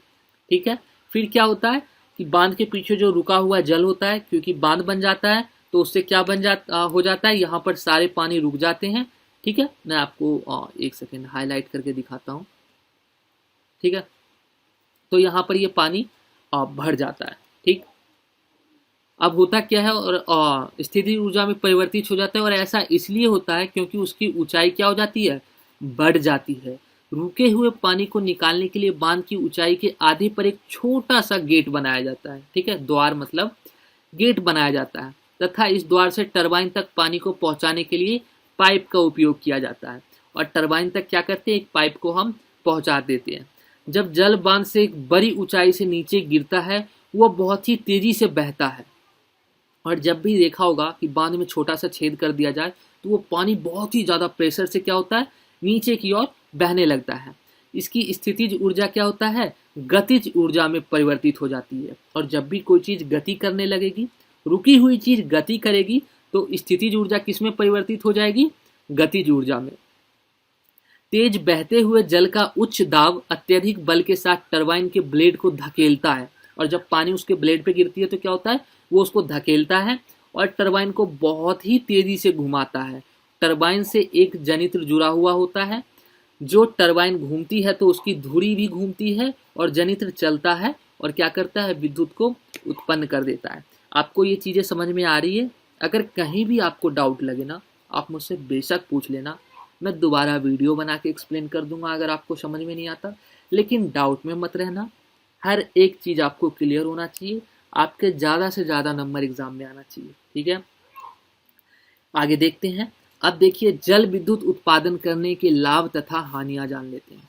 भाई जल विद्युत अगर उतना ज़्यादा लाभ देता है, ठीक है, कि हमें कोई खर्च नहीं करना पड़ता, न कोयला जलाना पड़ता है, न कुछ करना पड़ता है, तो हम उसी का इस्तेमाल क्यों नहीं करते, आप जानते हैं। लेकिन इसकी कुछ हानियां भी है, इसके कुछ लाभ भी हैं। अब दोनों को हम एक एक करके समझेंगे। पहला पॉइंट, बहते हुए जल से बिजली का उत्पादन कोई वातावरण प्रदूषण नहीं करता। ये इसका फायदा है, लाभ है। जब भी आपको पता है कि जब भी इससे टरबाइन पे पानी जाता है तो यहाँ पर कोई वातावरण का प्रदूषण नहीं होता। क्या कहीं धुआं निकल रहा है? नहीं निकल रहा है ना। तो इससे क्या होता है, वातावरण का प्रदूषण नहीं होता। दूसरा पॉइंट, बहता जल विद्युत ऊर्जा का एक नवीकरणीय स्रोत है। नवीकरणीय स्रोत का मतलब आप सभी को पता है, जिसको हम बार बार इस्तेमाल कर सकते हैं, ये कभी समाप्त नहीं होता। जो कभी समाप्त नहीं होगा। अगर हम ऐसा करते रहते हैं तो ये कभी समाप्त नहीं होगा, पानी भरेगा ही और हम टरबाइन को हमेशा चलाते ही रहेंगे, है ना। लेकिन कोयला क्या है, कोयला खत्म हो जाएगा तो फिर कल विद्युत बनना बंद हो जाएगा, डीजल खत्म हो जाएगा तो कल विद्युत बनना बंद हो जाएगा, लेकिन ये कभी भी बंद नहीं होगा। ये इसके लाभ हैं। तीसरा पॉइंट, नदियों पर बांध का निर्माण बाढ़ को नियंत्रित करने तथा सिंचाई में सहायक होती है। अब अगर किसी नदी के पास बांध बना दिया जाए तो इससे फायदा ये होता है, वहां पर छोटे छोटे गांव को बसा सकते हैं, ठीक है। क्यों बसा सकते हैं, क्योंकि फिर तो वहां कभी बाढ़ आएगी ही नहीं, क्योंकि वहां पे पहले से ही एक बांध बना हुआ रहेगा, ठीक है। ये भी एक तरह से फायदेमंद है। लेकिन अब इसके हानियां क्या है, हानियां है बांध द्वारा बने जलाशय के जल से कृषि की भूमि का बड़ा सा हिस्सा, पेड़ पौधे, जीव जंतु जलमग्न तथा बेघर हो जाते हैं। अब जहां पर बांध बनाया जाएगा, जहां पर पानी को रोका जाएगा, उस जगह के नीचे जितनी भी जमीनें होगी, ठीक है, जितने भी घर होंगे, ये सभी डूब जाएंगी, क्योंकि एक बड़ा सा बांध होगा और वो जमीन क्या हो जाएगा, बेकार हो जाएगा, वहां पर कुछ भी इस्तेमाल नहीं कर सकते हैं। दूसरा पॉइंट है, नदी पर बांध के निर्माण के कारण अनुप्रवाही क्षेत्र के मछलियों को पर्याप्त पोषक पदार्थ नहीं मिल पाते हैं, जिस वजह से मछलियों का पैदावार कम हो जाता है। अब बांध बन जाने से क्या होता है, उन्हें पोषक तत्व मिलना बंद हो जाता है, क्योंकि वो एक ही जगह पे बंध के रह जाते हैं। तो इससे क्या होता है, मछलियों को पोषक तत्व नहीं मिलता है और उनके पैदावार भी कम होती है। थर्ड पॉइंट, पेड़ पौधे जो बांध स्थान पर जल के नीचे डूब जाते हैं, ऑक्सीजन रहित परिस्थितियों में सड़ते हैं और मीथेन की बहुत बड़ी मात्रा उत्पन्न करते हैं, जिसकी वजह से आसपास के वातावरण में सड़ते हुए पौधे का गंध होता है। जब पौधे पानी के अंदर रहते हैं तो दिन ब दिन वो क्या होने लगती है, सड़ने लगते हैं। सड़ने के बाद एक बहुत ही अजीब सी स्मेल आने लगती है, गंध आने लगती है, ठीक है। ये भी एक वातावरण में हानिकारक है, ठीक है। अब पवन ऊर्जा क्या है तथा इसे किसे कहते हैं, ये जानते हैं कि पवन ऊर्जा है क्या और इसे परिभाषित करते हैं। तो गतिमान वायु पवन कहलाती है। सबसे पहले तो पवन किसे कहते हैं, तो जो वायु गति में होती है क्या कहलाती है, पवन कहलाती है। पवन में ऊर्जा होती है, और ये चीज आपको ध्यान रखना है, पवन में क्या होती है, ऊर्जा होती है। पवन में ऊर्जा उसके उच्च वेग या गति के कारण होता है। और ऊर्जा क्यों होता है, तो उसके वेग या फिर उसके जो गति है इसके कारण होता है। इसलिए पवन में गतिज ऊर्जा होती है। और पवन के अंदर कौन सी ऊर्जा होती है, मैंने आपसे एमसीक्यू में पूछा था, तो आपको पता होना चाहिए, गतिज ऊर्जा होती है, ठीक है। पवन ऊर्जा का इस्तेमाल पवन चक्कियों में किया जाता है, साथ ही साथ बिजली उत्पादन के लिए भी किया जाता है। तो पवन चक्कियों में इसका इस्तेमाल किया जाता है। पवन चक्कियाँ क्या है, ये सारी चीज़ें यहाँ पर समझते हैं। ये इमेज एकदम क्लियर है और आपको शो भी हो रहा होगा। पवन जनित्र क्या है तथा इसके कार्यविधि बताएं। तो सबसे पहले हम पवन जनित्र के बारे में जानेंगे, फिर इसके कार्यविधि जानेंगे कि ये कैसे वर्क करता है। आपसे 5 नंबर में कंस्ट्रक्शंस इसका जो है कार्यविधि, ये आपसे पूछा जा सकता है, ठीक है। चलिए, तो सबसे पहले पवन जनित्र क्या है। बिजली उत्पन्न के लिए प्रयुक्त पवन चक्की पवन टरबाइन कहलाती है, और पवन ऊर्जा के इस्तेमाल के द्वारा बिजली उत्पन्न करने को पूरी कार्यविधि को पवन जनित्र कहते हैं, ठीक है। ये डेफिनेशन आप लिख सकते हैं। अब आ जाते हैं बात कि इसके कार्यविधि क्या है। जब तेज गति से पवन टरबाइन से टकराती है तो टरबाइन घूमने लगता है। ये देखो, ये है आपका पवन टरबाइन, देख रहे हो। अब यहाँ पर होता क्या है, इधर से बहुत ही तेज गति की हवा आ रही है। हवा आने के बाद क्या होती है, इससे टकराती है और टकराने के बाद घूमने लगता है। आप सभी ने बचपन में देखा है, एक आप ऐसे ऐसे उंगलियों में करते हैं और हवा में उसे उड़ा देते हैं तो वो नाचती रहती है। तो उसी टाइप से ये भी होता है, ठीक है। तथा इसमें जुड़ा हुआ छोटा सा विद्युत जनित्र की धुरी भी घूमने लगता है। और ये जो है, ये हमारा छोटा सा विद्युत जनित्र है और ये उसका घुड़ी है। जियो ये ऐसे ऐसे घूमने लगता है, ये जनित्र भी क्या होता है, विद्युत जनरेट करने लगता है, ठीक है। जिससे क्या होता है, बिजली उत्पन्न होता है। पवन चक्की के द्वारा बिजली बहुत ही कम मात्रा में उत्पन्न होता है। अधिक मात्रा में करने के लिए हमें अत्यधिक पवन चक्कियां लगानी होगी, और इस प्रकार का सेट पवन ऊर्जा फॉर्म कहलाती है। अगर आपसे पूछा जाए पवन ऊर्जा फॉर्म किसे कहते हैं, तो जहां पर बहुत सारे पवन चक्कियां लगाई जाती है उसे पवन ऊर्जा फॉर्म कहते हैं, ठीक है। समझ में आया ये कैसे काम करता है। बहुत सारी तेज हवाएं आती है, ये जो पंखा है, जो ये ब्लेड है, इसको घुमाने लगती है। जब ये घूमता है तो बिजली ये मोटर जो है छोटा सा विद्युत जनित्र, ये क्या करता है, बिजली प्रदान करने लगता है। एक चीज आपको ध्यान रखना है कि पवन चक्कियों से बहुत ही कम मात्रा में बिजली उत्पन्न होती है, और यही कारण है हमारे यहाँ पर अभी ज़्यादा मात्रा में, मतलब कि बड़े लेवल पे पैमाने पर इसका इस्तेमाल नहीं की जा रही है। अब जान लेते हैं पवन चक्की के क्या फायदे हैं तथा क्या सीमाएं हैं। आपसे 5 मार्क्स में ये भी पूछा जा सकता है। पवन जनित्र के फायदे सबसे पहले देखते हैं। इसका कोई भी प्रदूषण नहीं होता है वातावरण में, इससे किसी भी तरह की हानिकारक गैस नहीं निकलती, धुआं नहीं निकलता, किसी भी तरह से ये हानिकारक नहीं होता है। ठीक है। दूसरा, पवन ऊर्जा एक नवीकरणीय स्रोत है जो कभी समाप्त नहीं होगा। पवन ऊर्जा क्या है, एक नवीकरणीय स्रोत है। जैसे जैसे हमें हवा मिलती रहेगी वैसे वैसे हम बिजली बनाते रहेंगे, और ये कभी भी समाप्त नहीं होगी, पेट्रोल डीजल की तरह, है ना। पवन ऊर्जा निशुल्क में उपलब्ध होता है, इसके लिए हमें कोई अतिरिक्त पैसे खर्च नहीं करते। एक बार पवन चक्की बना दो, हवा आती रहेगी, बिजली बनती रहेगी, कहीं किसी को कोई पैसे देने की जरूरत नहीं है। लेकिन अब इसकी सीमाएं की बात कर लेते हैं कि इसमें क्या कंडीशंस है। तो पहला, पवन ऊर्जा फार्म हर जगह स्थापित नहीं किए जा सकते। यह फार्म वहीं स्थान पर स्थापित किए जा सकते जहां हवा अत्यधिक रहती है। आपको पता है कि पवन चक्की को क्या चाहिए, हवा चाहिए। हवा उसे कहाँ मिलेगी, जहां पर हवा हद से ज़्यादा बहेगी। हवा हद से ज़्यादा बहेगी तभी बिजली बनेगा, तो इसलिए हम इसे हर जगह पर नहीं लगा सकते। ठीक है। दूसरा पॉइंट है, पवन चक्की चलाने के लिए लगभग 15 किलोमीटर हॉर्स वेग पवन में होना चाहिए, जो कि हमेशा नहीं रहता है। अब पवन चक्की चलाने की भी एक लिमिटेशन है कि 15 किलोमीटर प्रति घंटे की रफ्तार से वेग रहना चाहिए, तभी वो काम करेगी। तीसरा पॉइंट है, पवन ऊर्जा फार्म के लिए भूमि के एक बड़े क्षेत्र की आवश्यकता होती है। अब मैंने क्या बोला पीछे कि फार्म, पवन ऊर्जा फार्म किसे कहते हैं, जहां पर बहुत सारी पवन चक्कियां होती है। बहुत सारी पवन चक्कियां लगाने के लिए बहुत बड़ी जगह चाहिए, तब जाके ये होगा। सिर्फ जगह ही नहीं, साथ ही साथ में वहाँ पर 15 किलोमीटर प्रति हॉर्स का जो है हवा का वेग होना चाहिए। साथ ही साथ ये हर जगह पे नहीं हो सकता, वहीं हो सकता है जहाँ पर हवा बहुत ही आए दिन चलती रहती हो, समुद्र के किनारे किनारे। ठीक है। और पवन ऊर्जा फार्म का स्थापन काफ़ी महंगा होता है। आपको पता है पवन चक्कियों में ये देख रहे हो खंभा, इतना बड़ा खंभा लगाओ, फिर ये ब्लेड लगाओ, फिर ये मोटर लगाओ, फिर आपको क्या मिलेगा, थोड़ा सा बिजली मिलेगा, जब तक कि आप फार्म नहीं बना लेते। और फार्म बनाने के लिए आपको बड़ा सा ज़मीन देना होगा, फिर वहाँ पर बहुत सारे ऐसे लगाने होंगे, तो बहुत ही ज़्यादा ये क्या होता है, खर्चीला होता है। ठीक है।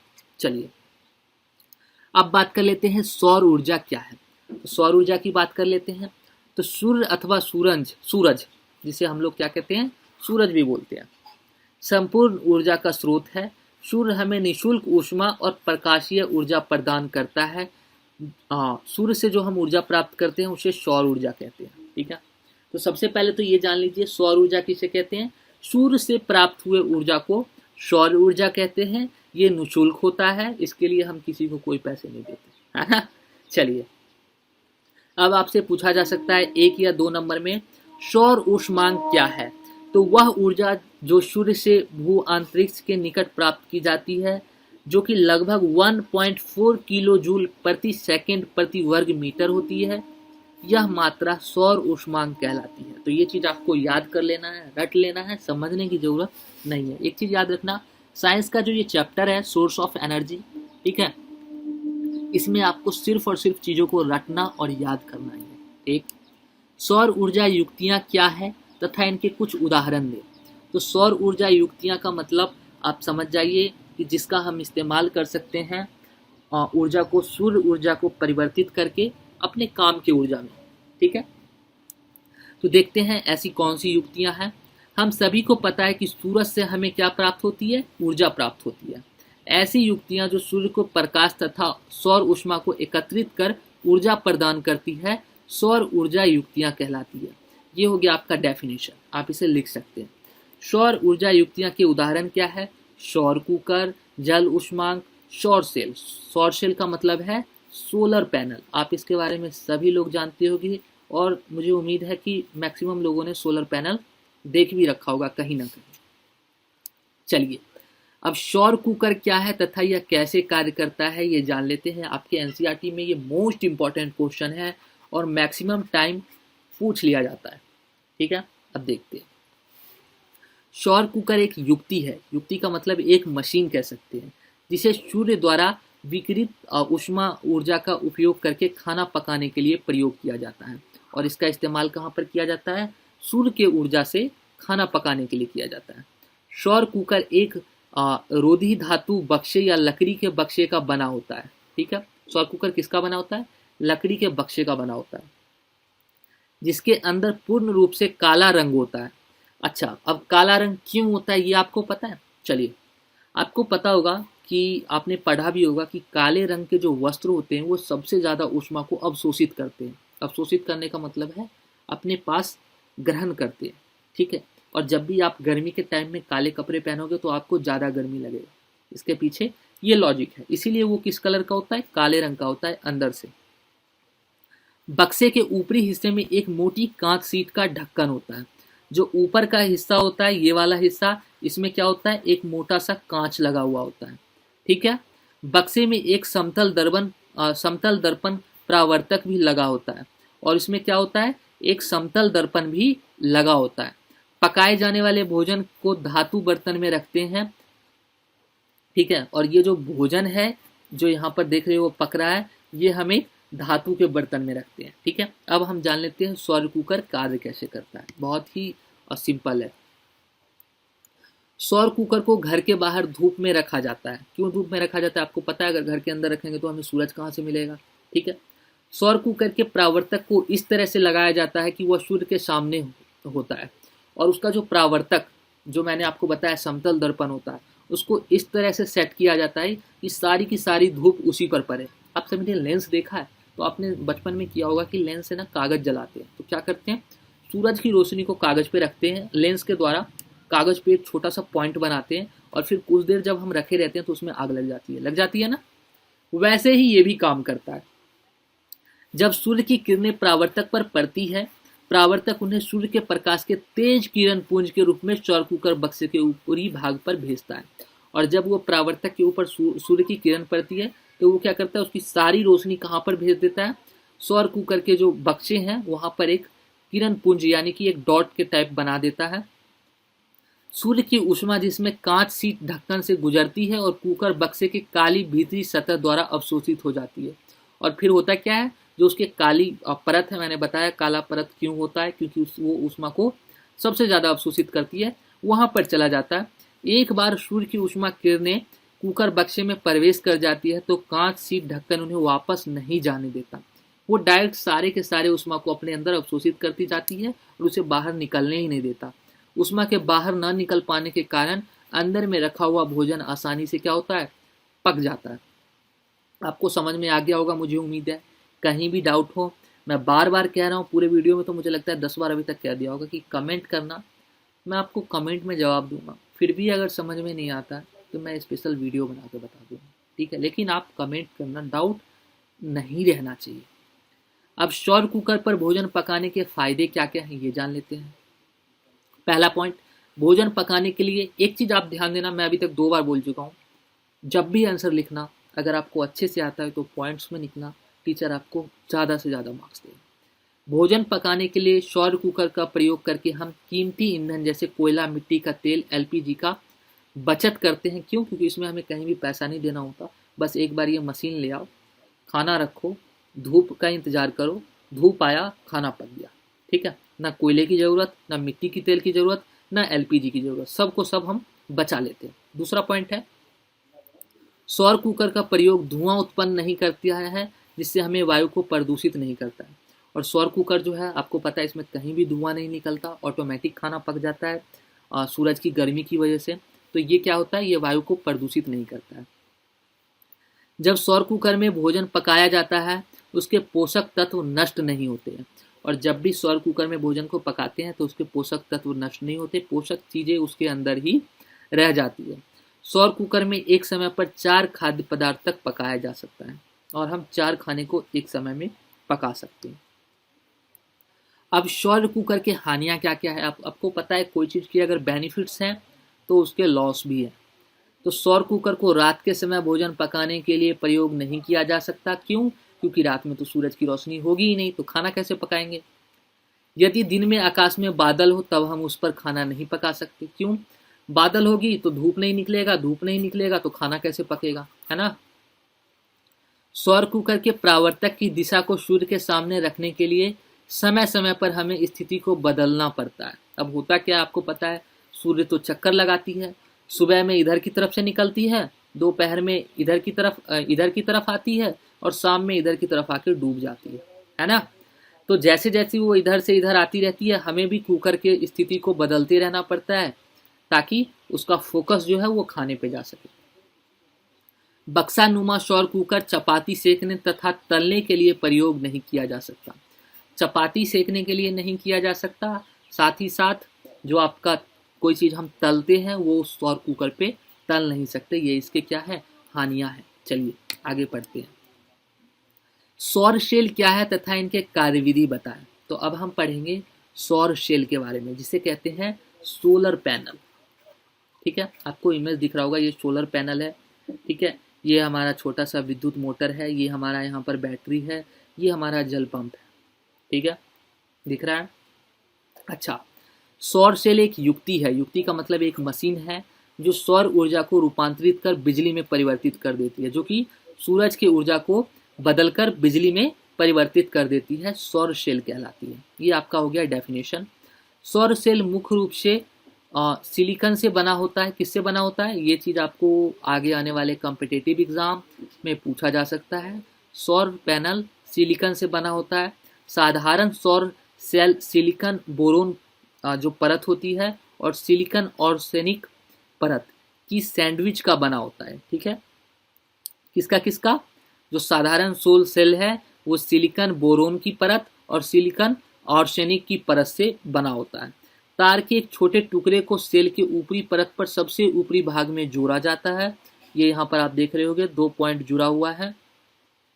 और तार के दूसरे टुकड़े को निचली परत की तली पर जोड़ा जाता है। ठीक है, और सेल को सुरक्षा के लिए कांच के पारदर्शक प्लास्टिक के द्वारा ढक दिया जाता है।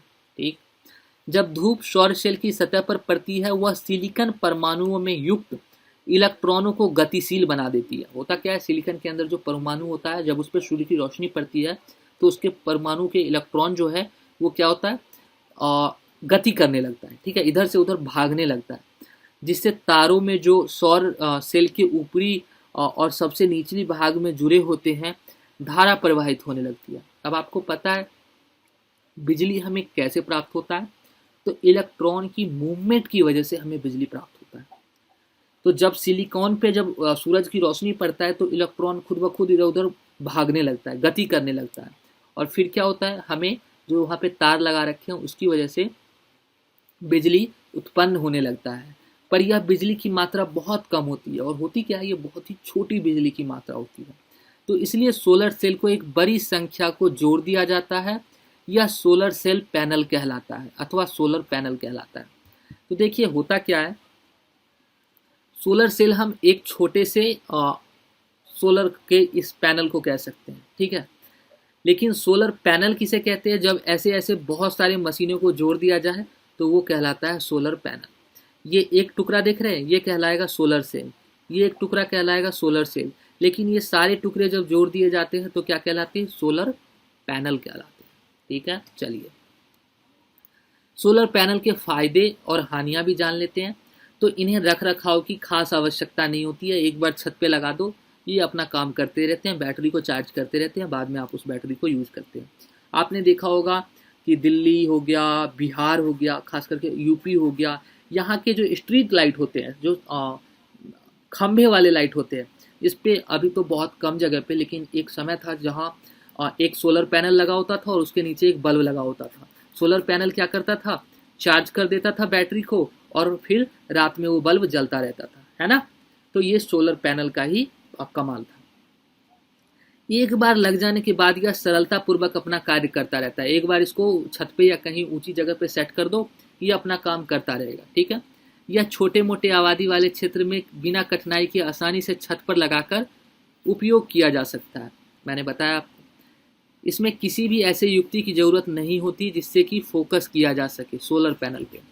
अब इसमें एक फ़ायदा ये है, सौर कुकर में मैंने बताया कि उसको फोकस करना पड़ता है, फोकस करना पड़ता है कि उसकी जो वो है, जो पॉइंट है वो कहाँ पर पड़े, तो उस सोलर कुकर के जो काला वाला हिस्सा था उस पर पड़े, लेकिन इसमें कहीं भी फोकस करने की ज़रूरत नहीं है। तो अब हम बात कर लेते हैं सौर पैनल के हानियाँ के बारे में। तो यह अत्यधिक महंगे होते हैं। होता क्या है, सोलर पैनल जो है बहुत ही ज़्यादा महंगा होता है। और ये महंगा क्यों होता है, इसका कारण यह है कि इसमें बहुत ही महंगे सिलिकॉन प्रयोग किया जाता है। सौर पैनल को बनाने के लिए सौर सेल को आपस में जोड़ने के लिए चांदी का उपयोग किया जाता है। तो होता क्या है, मैंने बताया कि सौर सेल होते हैं वो छोटे छोटे टुकड़े होते हैं। जब इसको जोड़ते हैं, ठीक है, तो होता क्या है कि बड़े पैमाने पे जोड़ते हैं, तो इसके बीच में जो ये जॉइंट होता है इसके लिए हम सिल्वर का यूज़ करते हैं, चांदी का यूज़ करते हैं, ठीक है। और ये क्या होता है, बहुत ही ज़्यादा महंगा होता है। यही कारण है सौर सेल का ज़्यादातर उपयोग नहीं होता है। और इसका एक मुख्य हानि यह भी है कि ये बहुत ज़्यादा विद्युत प्रदान नहीं करता है, ठीक है, ये बहुत ज़्यादा विद्युत प्रदान नहीं करता है। सौर सेल के उपयोग बताइए, तो सौर सेल के उपयोग क्या है।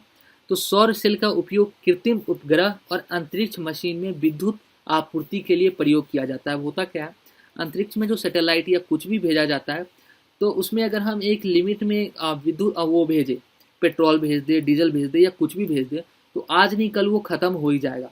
लेकिन अगर हम वहाँ पर सौर सेल का यूज करते हैं, आपको पता है कि अंतरिक्ष में हम बहुत ही ऊंचाई पर रहते हैं, वहाँ सूरज की रोशनी और भी ज़्यादा आता है।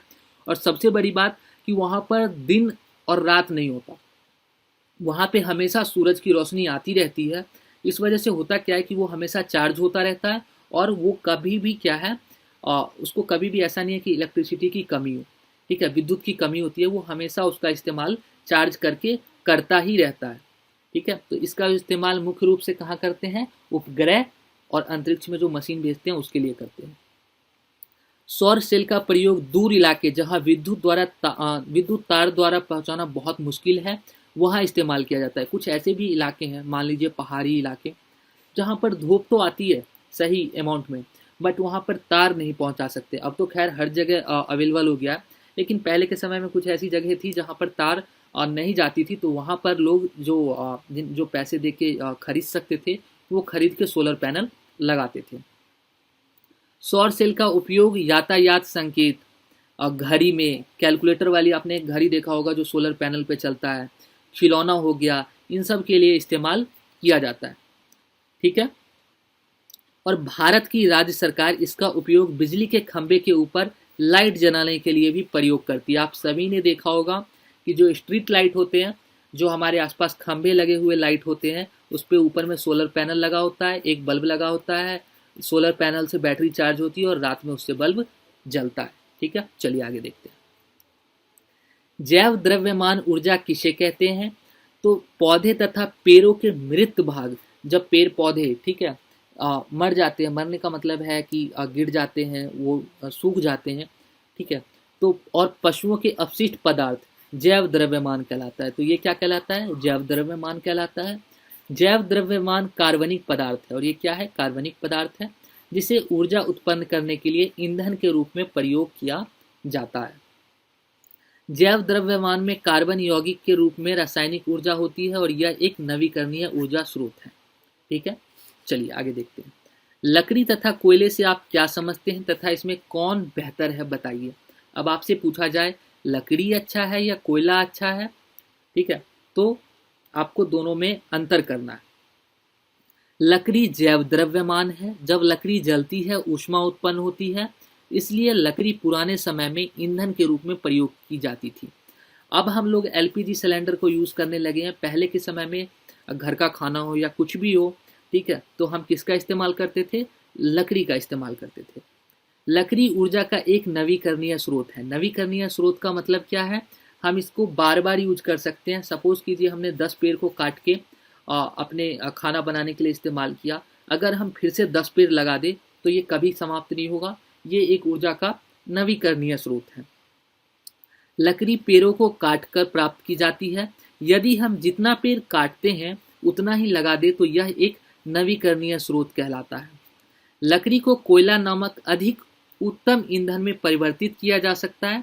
अब एक चीज़ याद रखना कि लकड़ी और कोयले की बात की जाए तो कोयला ज़्यादा अच्छा ईंधन माना जाता है, ठीक है, लेकिन लकड़ी को ही हम कोयला में बदल सकते हैं। जब लकड़ी को कुछ जला दिया जाता है तो उसके अंदर की नमी खत्म हो जाती है और वो किस में परिवर्तित हो जाता है, कोयले में परिवर्तित हो जाता है। आप थोड़ा सा लकड़ी जला दो और फिर उस पर पानी डाल दो तो जो लास्ट में बचेगा वो क्या होगा, काला काला कोयला होगा। लकड़ी के हानियां क्या है वो जान लेते हैं। तो लकड़ी के जलने से धुआं काफी मात्रा में उत्पन्न होता है जो वायु प्रदूषण करती है और यह पर्यावरण के लिए हानिकारक होता है। ठीक, लकड़ी का ऊष्मीय मान निम्न है जो केवल 17 किलो जूल है।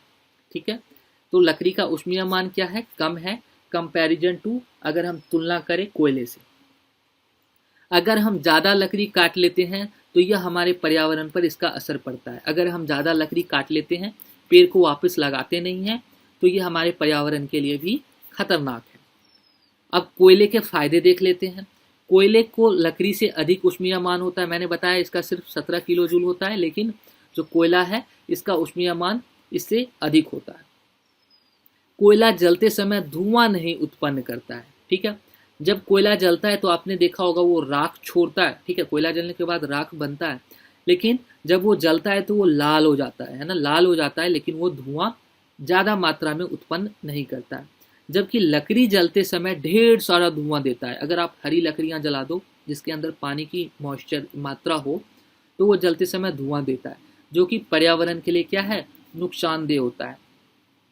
कोयला एक सुविधाजनक ईंधन है जिसे आसानी से ले जाया जा सकता है बिना किसी खतरे के। अब कोयला को क्या है, हम किसी भी चीज़ में भर सकते, एक बोरे में भर लेंगे, कहीं भी लेके चले जाएंगे। लेकिन लकड़ी के साथ ऐसा नहीं है। लकड़ी लंबी लंबी होती है, उसको ले जाया जाना कोयले के अंतर में बहुत ही ज़्यादा कठिन होता है। अब बात कर लेते हैं गोबर से होने वाले लाभ की। तो जैसा कि हमने हानियां में जाना, गोबर को सीधे ईंधन के रूप में इस्तेमाल करने के अनेक हानियां हैं। तो हम इसका इस्तेमाल गोबर गैस बनाने में कर सकते हैं। कहाँ पर इस्तेमाल कर सकते हैं, गोबर गैस बनाने में कर सकते हैं। और इसका इस्तेमाल हो जाने के बाद हम उसी गोबर को वापस खेतों में डालकर पोषक तत्व प्राप्त कर सकते हैं, क्योंकि नाइट्रोजन और फास्फोरस इसमें उपलब्ध ही रहता है, सिर्फ कार्बनिक पदार्थ अपघटित होता है। कहने का मतलब ये है कि जब हम गोबर गैस बनाते हैं तो गोबर गैस में हम किसका इस्तेमाल करते हैं, कार्बनिक पदार्थ का इस्तेमाल करते हैं। जब कार्बनिक पदार्थ गोबर गैस से ख़त्म हो जाता है तो हम उन्हीं सड़े हुए गोबर को निकाल के फिर से खेतों में डाल सकते हैं, क्योंकि जो नाइट्रोजन और फास्फोरस होता है वो क्या होता है, इसके अंदर उपलब्ध ही रहता है और इससे हमें खाद भी मिल जाएगा। और उससे पहले हम इसका इस्तेमाल गोबर गैस में भी कर चुके होंगे, तो एक ही गोबर से हमें दो फायदे हो जाएंगे। ठीक, अब बात कर लेते हैं गोबर गैस किन गैसों से मिलकर बनी होती है। तो गोबर गैस जो है मीथेन से होता है। पहला तो है इसमें मीथेन, जो कि मुख्य रूप से होता है। साथ ही साथ कार्बन डाइऑक्साइड, हाइड्रोजन और हाइड्रोजन सल्फाइड का एक मिश्रण होता है। कौन, गोबर गैस।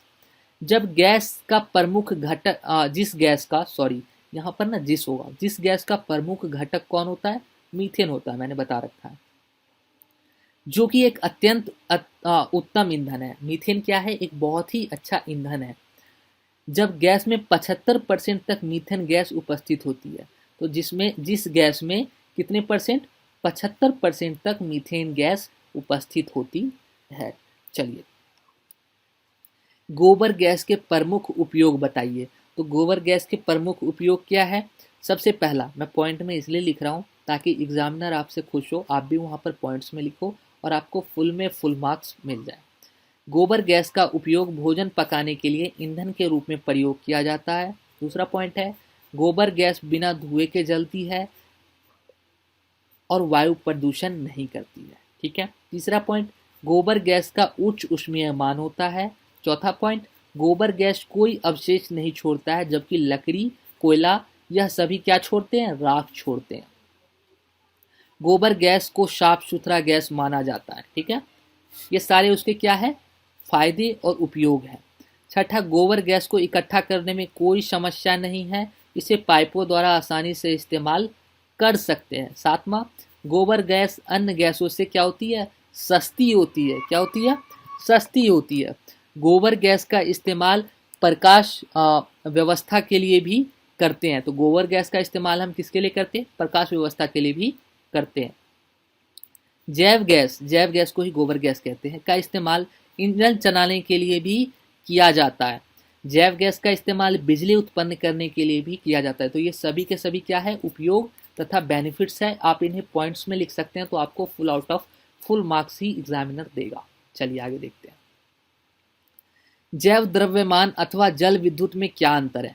तो जब भी अंतर की बात आए ना, तो ये क्वेश्चन हमेशा 3 या 5 नंबर में हो जाता है, और ये बहुत ही ज़्यादा इंपॉर्टेंट क्वेश्चन हो जाता है कि भाई जैव द्रव्यमान और जल विद्युत में अंतर क्या है। तो जैव द्रव्यमान ऊर्जा का एक नवीकरणीय स्रोत है। क्या है? एक नवीकरणीय स्रोत है, जो कि कभी समाप्त नहीं होगा। तथा जल विद्युत ऊर्जा भी एक नवीकरणीय स्रोत ही है, और ये भी जो है नवीकरणीय स्रोत ही है। जलाकर जैव द्रव्यमान का उपयोग वायु प्रदूषण उत्पन्न करता है। जब हम जैव द्रव्यमान को जलाते हैं, ठीक है, तो ये क्या करता है? वायु प्रदूषण उत्पन्न करता है। परंतु जल विद्युत का उपयोग किसी प्रकार का प्रदूषण उत्पन्न नहीं करता। ये पहला अंतर हो गया कि जैव द्रव्यमान प्रदूषण उत्पन्न करता है, जल विद्युत प्रदूषण उत्पन्न नहीं करता है। जैव द्रव्यमान ऊष्मा ऊर्जा प्रदान करता है, जिसे केवल तापन और पकाने के लिए प्रयोग किया जा सकता है। दूसरी ओर जल विद्युत किसी भी प्रकार के विद्युत उपकरण को चला सकता है। तो जैव द्रव्यमान हमें तापन ऊर्जा देती है और जल विद्युत ऊर्जा हमें विद्युत ऊर्जा देती है। ठीक है, ये दोनों में डेफिनेशन अंतर हो गया। चौथा पॉइंट, जैव द्रव्यमान ऊर्जा किसी विशिष्ट युक्ति के प्रयोग के बिना प्राप्त की जा सकती है। ठीक है, जैव द्रव्यमान ऊर्जा को हम जलाएंगे बिना किसी मशीन के, और वो हमें ऊर्जा प्राप्त होने लगेगी। परंतु जल विद्युत को केवल एक जल शक्ति संयंत्रों की स्थापना करके ही प्राप्त किया जा सकता है। लेकिन विद्युत बनाने के लिए हमें जल विद्युत ऊर्जा में मशीन की जरूरत होगी। ये दोनों के बीच अंतर हो गया। ठीक है, आगे देखते हैं। सागर से ऊर्जा कितने प्रकार की होती है? ठीक है, तो 3 प्रकार की होती है सागर से ऊर्जा। ठीक है, एक होता है ज्वारीय ऊर्जा, नंबर 1। नंबर 2 आपका होता है तरंग ऊर्जा, और नंबर 3 होता है महासागर तापीय ऊर्जा। हम एक एक करके इन तीनों ऊर्जा के बारे में पढ़ेंगे। तो सबसे पहले शुरू करते हैं, ज्वारीय ऊर्जा क्या है? ज्वारीय ऊर्जा भविष्य में ऊर्जा को संभावित स्रोत क्यों नहीं हो सकता है? तो ज्वारीय ऊर्जा को हम भविष्य में क्यों इस्तेमाल नहीं कर सकते हैं, ये चीज़ भी जानेंगे। और ज्वारीय ऊर्जा हकीकत में है क्या, ठीक है, इसका परिभाषा क्या है, ये भी जानेंगे। तो चंद्रमा के गुरुत्वीय खिंचाव के कारण समुद्र जल का चढ़ना क्या कहलाता है? ज्वार कहलाता है। तथा समुद्र जल का उतरना क्या कहलाता है? भाटा कहलाता है। आपने पढ़ा होगा भूगोल में ज्वार तथा भाटाएं क्या है। तो देखिए, ज्वार भाटा यहाँ पर भी आपको पढ़ने को मिल रहा है कि चंद्रमा के गुरुत्वीय खिंचाव के कारण समुद्र जल का चढ़ना, जब ऊपर की तरफ चढ़ती है तो वो ज्वार कहलाता है, और जब वो नीचे की तरफ उतरती है तो भाटा कहलाता है। ये तो हो गया ज्वार भाटा का डेफिनेशन। दुनिया भर में बहुत ही कम स्थान है जो ज्वारीय बांधों के निर्माण के लिए उपयुक्त है। ठीक है, तो जो कारण क्या है, जो भविष्य में हम इसका इस्तेमाल नहीं कर सकते, इसका कारण है कि बहुत ही कम ऐसे स्थान हैं जहां पर बांधों का निर्माण किया जा सकता है। ज्वार और भाटा के दौरान समुद्री जल का चढ़ना और उतरना बिजली उत्पन्न करने के लिए पर्याप्त नहीं होता। अब एक बात बताओ, हमेशा क्या पानी चढ़ता उतरता रहेगा? क्या इससे समझ सकते हैं कि मोटर चलेगा, लेकिन क्या इतने बड़े पैमाने पे चलेगा कि सबको विद्युत मिल जाए? नहीं मिल सकता। यही 2 मुख्य कारण है जिससे हम कह सकते हैं कि भविष्य में ज्वारीय ऊर्जा से बिजली उत्पन्न करना संभव नहीं है। अब देखिए, पूछा जा सकता है तरंग ऊर्जा किसे कहते हैं? तो समुद्र या सागर की सतह पर पवन के बहने से उसकी सतह पर काफी तेज गति में समुद्र तरंगे चलती है। उनकी उच्च चाल के कारण समुद्र तरंगों में काफी अधिक गतिज ऊर्जा होती है। गतिमान समुद्र तरंगों की ऊर्जा को बिजली उत्पन्न करने के लिए प्रयोग किया जाता है। समुद्र की तरंगों की ऊर्जा से विद्युत ऊर्जा में परिवर्तन सिर्फ उसी स्थान पर हो सकता है जहां पर समुद्र की तरंगें अत्यंत तेज हों। अब मैं बताता हूँ होता क्या है। आप सभी ने अपने आसपास नदी देखा होगा, बांध देखा होगा, समुंदर देखा होगा। नहीं देखा होगा तो टीवी में ही देखा होगा, सुना होगा कि समुंदर में लहरें चलती है। लहरें का मतलब है धार। आप सबने सुना होगा कि पानी बहुत तेज गति में चल रही है। ठीक है, पानी में बहाव बहुत ज़्यादा है। तो होता क्या है कि जब पानी बहुत तेज गति से चल रही होती है तो एक टरबाइन लगा दिया जाता है, मोटर लगा दिया जाता है जो घूमने लगता है पानी की धार की वजह से, जिससे क्या होता है, बिजली मिलने लगता है हम लोगों को। लेकिन इसमें दिक्कत क्या है, ये सिर्फ उसी स्थान पर ही इस्तेमाल किया जा सकता है जहाँ पर पानी की धार तेज हो। ठीक है, अब होता क्या है, होता ये है कि आप लोगों ने देखा होगा कि जब वर्षा होता है तो आसपास की जो भी नदी होती है वो बहुत तेज़ी से बहने लगता है, उसकी जो धार होती है, उसकी जो पानी की रफ्तार होती है वो तेज़ हो जाती है। जब वर्षा नहीं होती है तो वो धीमे धीरे धीमी होने लगती है, सूखने लगती है। तो अगर ऐसी जगह हो तो क्या हम इसका इस्तेमाल कर सकते हैं? बिल्कुल नहीं कर सकते। इसके लिए हमें समुद्रों में इसका इस्तेमाल करना होगा जहाँ पर बहुत ही ज़्यादा तरंगे होगी। ठीक है, तो तरंग ऊर्जा उसी को कहते हैं। महासागर तापीय ऊर्जा किसे कहते हैं? तो समुद्र का अत्यधिक बड़ा क्षेत्र महासागर कहलाता है। अगर आपसे पूछा जाए महासागर किसे कहते हैं, तो समुद्र का बड़ा सा एक हिस्सा ले ले तो वो कहलाएगा महासागर। महासागर की सतह पर जल सूर्य की ऊष्मा से गर्म हो जाता है। होता क्या है, महासागर पर जब धूप की रोशनी आप पड़ती है तो क्या होता है, जो पानी होता है वो क्या हो जाता है, गर्म हो जाता है। और महासागर में नीचे स्तर पर ठंडे जल की अपेक्षा गर्म ताप प्राप्त कर लेता है। नीचे क्या होता है, पानी ठंडा होता है, ऊपर क्या होता है, गर्म होता है। इसलिए महासागर की सतह पर और निचले स्तर पर जल के बीच ताप में हमेशा अंतर होता है, और यही कारण है कि नीचे वाले स्तर में पानी ठंडा होता है, ऊपर वाले स्तर में पानी गर्म होता है। महासागर की सतह पर और गहरे स्तरों पर जल के ताप के अंतर के कारण उपलब्ध ऊर्जा महासागर तापीय ऊर्जा कहलाती है। और इन दोनों के बीच में जो अंतर आता है, इसके कारण उपलब्ध ऊर्जा को क्या कहते हैं, महासागर तापीय ऊर्जा कहते हैं। महासागर तापीय ऊर्जा का सबसे बड़ा फायदा है कि इसे पूरे वर्ष दिन में 24 घंटे लगातार उपयोग किया जा सकता है, तथा एक अन्य फायदा है कि महासागर तापीय ऊर्जा एक नवीकरणीय स्रोत है जो कि कभी समाप्त नहीं होगा, और इसका इस्तेमाल कोई प्रदूषण उत्पन्न नहीं करता है। अब बात कर लेते हैं भूतापीय ऊर्जा किसे कहते हैं। ठीक है, आपसे 1 या 2 नंबर में पूछा जा सकता है। तो भूतापीय ऊर्जा धरती के भीतर उपस्थित गर्म चट्टानों से प्राप्त ऊष्मा या ताप ऊर्जा होती है, इसी को भूतापीय ऊर्जा कहते हैं। ये आपका डेफिनेशन हो गया, इसे आपको रट लेना है, ये पूरे चैप्टर में आपको सिर्फ रटना ही है। भूतापीय ऊर्जा से बिजली कैसे बनाया जाता है, समझाइए। अब भूतापीय ऊर्जा से हम बिजली कैसे बनाते हैं ये आपको बताना है। तो पृथ्वी की सतह के नीचे उपस्थित अत्यधिक गर्म चट्टानें भूमि के अंदर जल को गर्म करती है और इसे भाप में बदलती है। अब होता क्या है, जमीन के अंदर क्या होती है, जो गर्म चट्टानें होती है, ठीक है, वो क्या करती है, अंदर के पानी को गर्म कर देती है। जब पानी गर्म होता है तो क्या बनता है, भाप बनता है। चट्टानों के अंदर जैसे जैसे भाप अधिक से अधिक बनता है, धीरे धीरे भाप बनता रहता है, भाप बनता रहता है, चट्टानों के अंदर क्या है, भरता रहता है। भाप बाहर निकलने के लिए जगह बनाता है और वो हमेशा कोशिश करता है, जैसे आपने सीटी में देखा है, कुकर आप सभी यूज़ करते हैं, पहले क्या होता है, उसमें भाप बनता रहता है, बनता रहता है, बनता रहता है। एक समय आता है, प्रेशर आता है, जब वो प्रेशर से ही ऑटोमेटिक सीटी को ऊपर फेंक देता है और सारी गैसें क्या होती है, निकल जाती है। फिर क्या होता है कि हम चट्टानों के बीच एक सुराख बना देते हैं और उसमें एक पाइप डाल देते हैं। अब चट्टानों में हमने एक सुराख बना दिया, उससे हमने एक पाइप निकाल दिया। गर्म चट्टानों के आसपास उपस्थित उच्च दाब वाले भाप पाइप से होकर बाहर निकलती है। उसको ज्यों रास्ता मिलता है वो फटाफट पाइप से बाहर निकलने लगता है। यही उच्च ताप वाली तथा उच्च दाब वाली भाप टरबाइन को चलाती है और इसी से विद्युत ऊर्जा उत्पन्न होती है। और जहाँ पर ये पाइप खत्म होता है वहाँ पर एक टरबाइन लगा होता है, ज्यों भाप निकलता है बहुत ही तेजी से इस टरबाइन को घुमाने लगता है और इससे क्या होता है, बिजली उत्पन्न हो जाता है।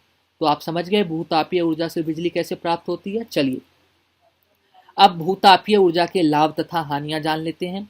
भूतापीय ऊर्जा उपयोग करना किफ़ायती होता है और इसका कारण यह है, भूतापीय ऊर्जा द्वारा उत्पन्न विद्युत की लागत परंपरागत ऊर्जा स्रोत से उत्पन्न बिजली की लागत से लगभग आधी होती है। ठीक है, तो भूतापीय ऊर्जा क्या होता है, किफ़ायती होता है। और परंपरागत ऊर्जा स्रोत जैसे कि पेट्रोल हो गया, डीजल हो गया, इन सब से इसकी लागत आधी होती है। भूतापीय ऊर्जा का उपयोग कोई प्रदूषण उत्पन्न नहीं करता है, इससे कोई प्रदूषण नहीं होता। जबकि आपको पता है पेट्रोल हो गया, डीजल हो गया, इससे प्रदूषण होता है। इससे प्रदूषण क्यों नहीं होता, क्योंकि इससे सिर्फ भाप निकलता है, इसलिए यह एक स्वच्छ और पर्यावरण हितैषी ऊर्जा का स्रोत है। भूतापीय ऊर्जा सब जगह उपलब्ध नहीं हो सकता, ये इसके नुकसान है। हर जगह ऐसी चट्टानें नहीं है जो गर्म होती है जिसकी वजह से पानी गर्म हो और भाप ऊपर फेंकने लगे। ये बहुत ही कम जगहों पर होती है। ठीक है, कहाँ पर होती है? मोस्टली वहाँ पर होती है जहाँ पर आपने देखा होगा कि जहाँ पर बड़े बड़े पहाड़ वाले क्षेत्र हो।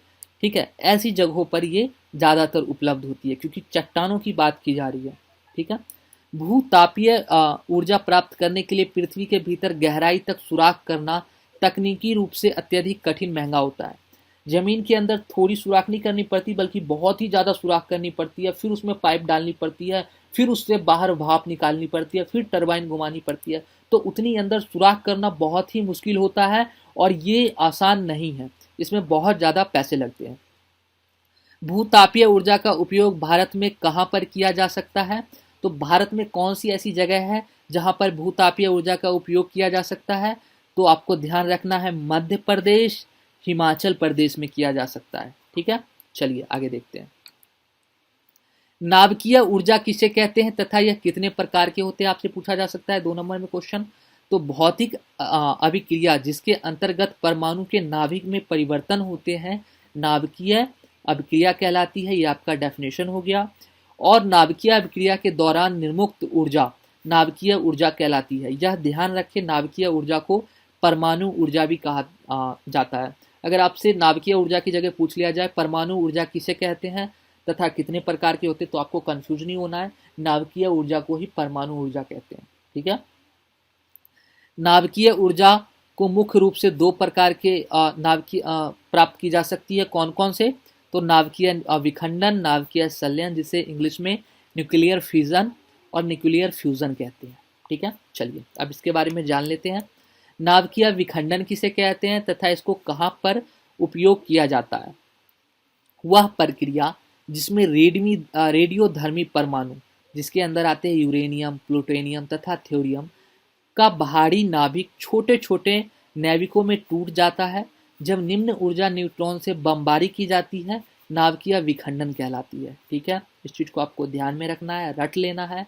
नाभिकीय विखंडन प्रक्रिया में ऊर्जा का विशाल मात्रा उत्पन्न होता है और इसमें द्रव्यमान की थोड़ी मात्रा में पानी भी होता है, ये चीज आपको ध्यान में रखना है।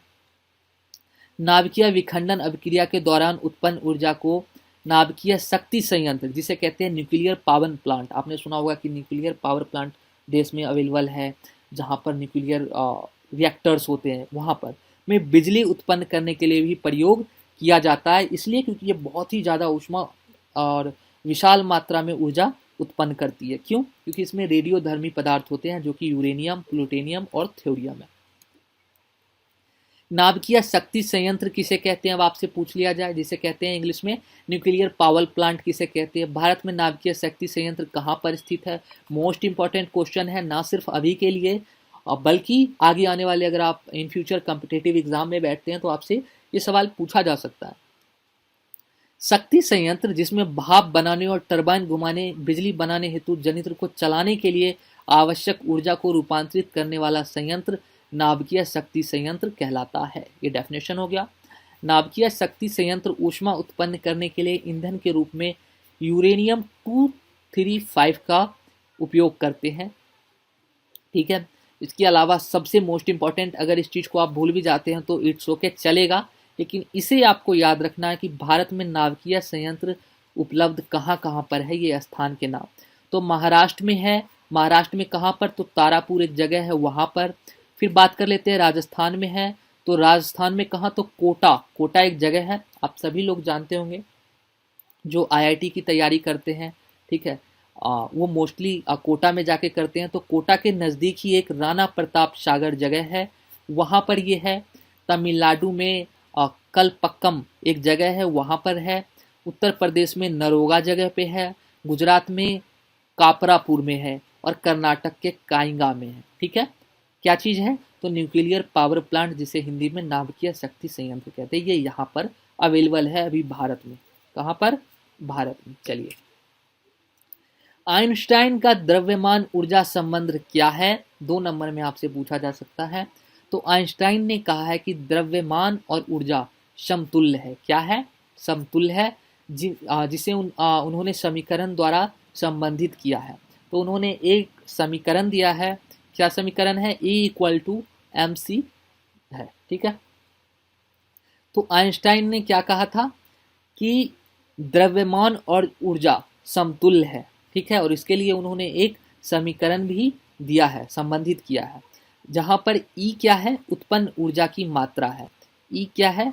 उत्पन्न ऊर्जा की मात्रा है, ठीक है। यदि द्रव्यमान m विलुप्त होता है, द्रव्यमान क्या है? m है, जो कि क्या होता है? विलुप्त। विलुप्त होने का मतलब है वहां पर दिखाई नहीं देता है, ठीक है। और c प्रकाश का वेग निर्वात में, और ये जो c है ये क्या है? ये है प्रकाश का वेग, ठीक है। निर्वात का मतलब पता है आप सभी को, आप लोगों ने अगर पढ़ा होगा 9th में या 10th में ही पढ़ा हो, तो निर्वात का मतलब होता है जहां पर हवा उपस्थित ना हो। तो c प्रकाश का वेग निर्वात में है।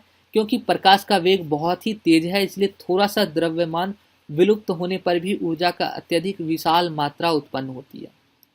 एक बात हमेशा ध्यान रखें, अगर हम किलोग्राम में द्रव्यमान और मीटर प्रति सेकंड में प्रकाश के वेग को रखते हैं तो ऊर्जा किस में प्राप्त होगी? जूल में ही प्राप्त होगी, ठीक है। तो आइंस्टाइन का द्रव्यमान ऊर्जा संबंध यही है, क्या है? E equal to M C, जो C है वो 2 टाइम्स है, ठीक है। चलिए, नाभिकीय संलयन किसे कहते हैं? तो प्रक्रिया जिसमें हल्के तत्व के 2 नाभिक संयुक्त होकर अथवा जुड़कर भारी नाभिक बनाते हैं, यह प्रक्रिया नाभिकीय संलयन कहलाती है। अब आपसे पूछा जा सकता है, ताप नाभिकीय अभिक्रिया किसे कहते हैं? तो नाभिकीय अभिक्रिया जो अत्यधिक उच्च ताप पर संपन्न होती है, ताप नाभिकीय अभिक्रिया कहलाती है। ये चीज आपको ध्यान में रखना है। अब आपसे पूछा जा सकता है, नाभिकीय ऊर्जा के लाभ तथा हानियां क्या क्या है? तो नाभिकीय ऊर्जा के निम्नलिखित लाभ हैं। नाभिकीय ईंधन की बहुत छोटी मात्रा में उपयोगी ऊर्जा की बहुत बड़ी मात्रा उत्पन्न करती है। मतलब नाभिकीय ईंधन में छोटी मात्रा में जो हम इस्तेमाल करते हैं वो क्या करता है? बड़ी मात्रा में हमें ऊर्जा उत्पन्न करता है, अर्थात कम लागत में अधिक ऊर्जा का मुनाफा हो जाता है। इसके अलावा फायदे वाली बात यह है कि एक बार नाभिकीय ईंधन भर दिया जाए तो हम इसे लंबे समय तक इस्तेमाल कर सकते हैं और इसे हमें बार बार जो है भरने की आवश्यकता नहीं होती है। यह कार्बन डाइऑक्साइड के समान गैस अथवा सल्फर डाइऑक्साइड अम्ल वर्षा उत्पन्न नहीं करती है। ऐसी गैस उत्पन्न नहीं करती है। देखा जाए तो पर्यावरण के लिए दृष्टिकोण से ज़्यादा खतरनाक ये नहीं है, ठीक है। यहाँ पे हल्की सी गलती हो गई है, उत्पन्न करती की जगह होगा नहीं करती है, ठीक है। चलिए आगे देखते हैं। नाभिकीय ऊर्जा के निम्नलिखित हानियां हैं। अब हानियां की बात जान ले। नाभिकीय अभिक्रिया में रेडियोधर्मी पदार्थ होते हैं जो हमारे हजारों वर्ष तक हानिकारक नाभिकीय विकिरण उत्सर्जित करते हैं, जो कि अत्यंत खतरनाक है मनुष्य के लिए अथवा पर्यावरण के लिए भी, ठीक है। ये चीज आपको ध्यान रखना है। जहाँ रेडियोधर्मी यानी कि अल्फा बीटा गामा, ये जो रेडियोधर्मी तरंगे हैं, इसका ये क्या होता है, कभी भी मतलब हजारों वर्ष तक जो है ये विकिरण उत्सर्जित करते रहते हैं। मतलब कि अल्फा बीटा गामा उनके जो पदार्थ हैं उससे निकलते रहते हैं, और ये क्या है, बहुत ही ज़्यादा खतरनाक है। मनुष्य के लिए तो है ही है और साथ ही साथ पर्यावरण के लिए भी है। आपको पता है परमाणु बम जो होता है वो नाभिकीय ऊर्जा पे काम करता है, और जब ये फटती है तो इसके अंदर से जो विकिरण यानी कि रेडियोधर्मी तरंगे निकलती है अल्फा बीटा गामा, उससे वहाँ के जो लोग हैं वो कभी भी सही से विकसित नहीं हो पाते हैं, लंगड़े लूल्हे इस टाइप के ही रह जाते हैं। तो ये हमारे पर्यावरण के लिए बहुत ही ज़्यादा खतरनाक है। साथ ही साथ नाभिकीय रिएक्टर में दुर्घटनाओं के जोखिम होता है, और ऐसी दुर्घटना रेडियोधर्मी पदार्थ के रिसाव के कारण बनती है, जो पेड़ पौधे पशु और पर्यावरण के लिए अत्यंत खतरनाक होती है। अब देखो, नाभिकीय रिएक्टर तो लगा दिया गया, यहाँ पर दुर्घटना के चांसेस तो रहते ही हैं। और क्यों रहते हैं? क्योंकि क्या होता है, रेडियोधर्मी पदार्थ जो है उसमें अगर लीकेज होने लगा तो वहाँ के जो पर्यावरण है वो सबके सब तबाह हो जाएंगे। नाभिकीय शक्ति संयंत्र को चलाने के लिए यूरेनियम ईंधन की आवश्यकता होती है, और यूरेनियम ईंधन की सीमित उपलब्धता बड़े पैमाने पर नाभिकीय ऊर्जा के उपयोग को रोक देती है। यूरेनियम बहुत ही कम मात्रा में उपलब्ध है, यही कारण है कि जो है नाभिकीय शक्ति संयंत्र इसको हम ज़्यादा इस्तेमाल नहीं कर सकते, तथा नाभिकीय शक्ति संयंत्र को लगाने के लिए अत्यधिक लागत लगाने पड़ते हैं, बहुत ज़्यादा पैसा खर्च होता है, जो कि मोस्टली हर देश की सरकार ही करती है। ऊर्जा का स्रोत चुनते वक्त हम किन बातों का ध्यान रखना चाहिए? जब भी हम ऊर्जा का स्रोत चुनेंगे, इससे पहले हमने जाना था कि उच्च ईंधन मतलब अच्छा ईंधन कौन सा है। अब हम जानेंगे कि जब हम ऊर्जा के स्रोत को चुनेंगे तो किन किन बातों का ध्यान रखना चाहिए। मोस्टली 3 और 5 नंबर में पूछा जाता है। पहला पॉइंट है, ऊर्जा स्रोत से ऊर्जा निकालने में आसानी कितनी है, कितनी आसानी से हम उससे ऊर्जा निकाल सकते हैं। ऊर्जा स्रोत से ऊर्जा निकालने में खर्च कितनी है, कितने खर्च में ऊर्जा निकल जाती है। ऊर्जा स्रोत से पर्यावरण पर नुकसान कितना है, इससे कोई पर्यावरण पे नुकसान है भी या नहीं, और मोस्टली होता ही है। यह चार बिंदु मुख्य है जिसे हम ऊर्जा स्रोत चुनते वक्त ध्यान रखना चाहिए। तो ये जो 3-4 पॉइंट है, इसे हमें हमेशा ध्यान रखना चाहिए। पृथ्वी पर ऊर्जा संसाधन कब तक रहेंगे, ये एक सवाल है, मोस्ट इम्पॉर्टेंट सवाल है कि कब तक संसाधन रहेंगे। कुछ ऐसे उपाय लिखे जिससे ऊर्जा खर्च कम किया जा सके। ये आपका 5 मार्क्स का मोस्ट इम्पॉर्टेंट क्वेश्चन है, ठीक है, ये पूछा जा सकता है आपसे। तो अत्यधिक ऊर्जा जिसे हम आज के दिनों में प्रयोग करते हैं, पृथ्वी के मुख्य रूप से 3 और नवीकरणीय ऊर्जा स्रोत कौन कौन से हैं वो? कोयला, इसको हम बहुत यूज़ कर रहे हैं, पेट्रोल हद से ज़्यादा यूज़ कर रहे हैं, और प्राकृतिक गैस, इसको भी हम बहुत यूज़ कर रहे हैं। संसार की ज्ञात संचित कोयले के अगले 200 वर्ष तक, ठीक है, मतलब कोयला हम 200 वर्ष तक और इस्तेमाल कर सकते हैं। पेट्रोलियम गैस सिर्फ 40 साल और यूज़ करेंगे। हो सकता है हमारे आने वाले जो आगे समय है, हम खुद भी देख सके कि पेट्रोल बिल्कुल ख़त्म हो गया। तथा प्राकृतिक गैस 60 वर्ष तक और यूज करेंगे, उसके बाद ये समाप्त हो जाएगा, ठीक है। ऊर्जा खर्च करने के लिए कुछ उपाय, तो बिजली बचाने के लिए जब आवश्यकता नहीं होती है तो टीवी, पंखा ऐसे उपकरण को बंद कर देना चाहिए। इससे क्या होगा? ऊर्जा की बचत होगी। हमें ज़्यादा से ज़्यादा CFL ट्यूबलाइट का उपयोग करना चाहिए तथा सोलर पैनल उपयोग करना चाहिए। CFL बल्ब अगर आप यूज़ करते हैं तो इसमें क्या होता है, ऊर्जा बहुत कम खर्च होती है, इससे ऊर्जा का बचत होता है। सोलर पैनल अगर आप लगा लेते हैं तो इससे भी ऊर्जा का बचत होगा, साथ ही साथ आपको पैसे भी नहीं देने पड़ेंगे, ठीक है। क्रोसिन तथा सॉरी यहाँ पर क्रोसिन लिखा हुआ है, कैरोसिन, ठीक है। कैरोसिन तथा LPG जैसे ईंधन को चलाने के लिए अच्छी से अच्छी क्वालिटी के गैस चूल्हे का उपयोग करना चाहिए। अगर आपका गैस चूल्हा अच्छा नहीं है तो उससे क्या होगा, इधर उधर गैस खराब होगा, खाना भी आपका जल्दी नहीं पकेगा, गैस भी ज़्यादा यूज होगा, और गैस ज़्यादा यूज हुआ तो ऊर्जा हमारा ज़्यादा बर्बाद हुआ, ठीक है। ग्रामीण क्षेत्रों में ईंधन के रूप में जैविक गैस के उपयोग के लिए प्रोत्साहित करना चाहिए। गांव में जो है ग्रामीण क्षेत्र है वहाँ पर हमें कहना चाहिए आप लोग गोबर गैस का इस्तेमाल करो। इससे क्या होगा कि हमारे जो बर्बाद होने वाले गोबर हैं, ठीक है, जिसको हम उपले बना के या खाद बनाने के लिए डाल देते हैं खेतों में, उससे पहले अगर हम उसका इसके लिए इस्तेमाल कर लेते हैं तो खाद तो बनेगा ही बनेगा, साथ ही साथ उस गोबर से हम ऊर्जा का इस्तेमाल भी कर सकते हैं। छोटी दूरियों को तय करने के लिए मोटरसाइकिल जैसे वाहनों का इस्तेमाल ना करें, साइकिल का इस्तेमाल करना चाहिए। अगर हम मोटरसाइकिल यूज करते हैं तो इसमें पेट्रोल का यूज होता है, तो एक समय में 40 वर्षों में पेट्रोल ख़त्म हो जाएगा, फिर हमें मिलेगा नहीं। लेकिन अगर हम सब मिल के अगर हम साइकिलों का इस्तेमाल करते हैं तो हो सकता है 40 की जगह हम उसे 60 साल तक इस्तेमाल कर सकें, है ना। तो जितना कम हो हमें उतना कम ऊर्जा का इस्तेमाल करना चाहिए। तो ये वीडियो दोस्तों यहीं तक था। मुझे उम्मीद है वीडियो काफ़ी लंबा था, बोर हो गए होगे, है ना। लेकिन ये वीडियो अगर आप अच्छे से पढ़ लेते हो और इसके नोट्स आप अगर कॉपी पे बना लेते हो, ठीक है, तो आपको कहीं दिक्कत नहीं आएगी। ये पूरे के पूरे जो स्लाइड है इसके नोट्स आपको डिस्क्रिप्शन में मिल जाएगा, ठीक है। आपको कुछ नहीं करना है, डिस्क्रिप्शन में जाना है, उस पर क्लिक करके डाउनलोड कर लेना है। अगर अभी तक व्हाट्सएप पे नहीं जुड़े हो तो 9718646198 पे जुड़ जाओ। साथ ही साथ मुझे फेसबुक पे भी जुड़ सकते हो। थैंक यू, ये वीडियो यहीं तक था।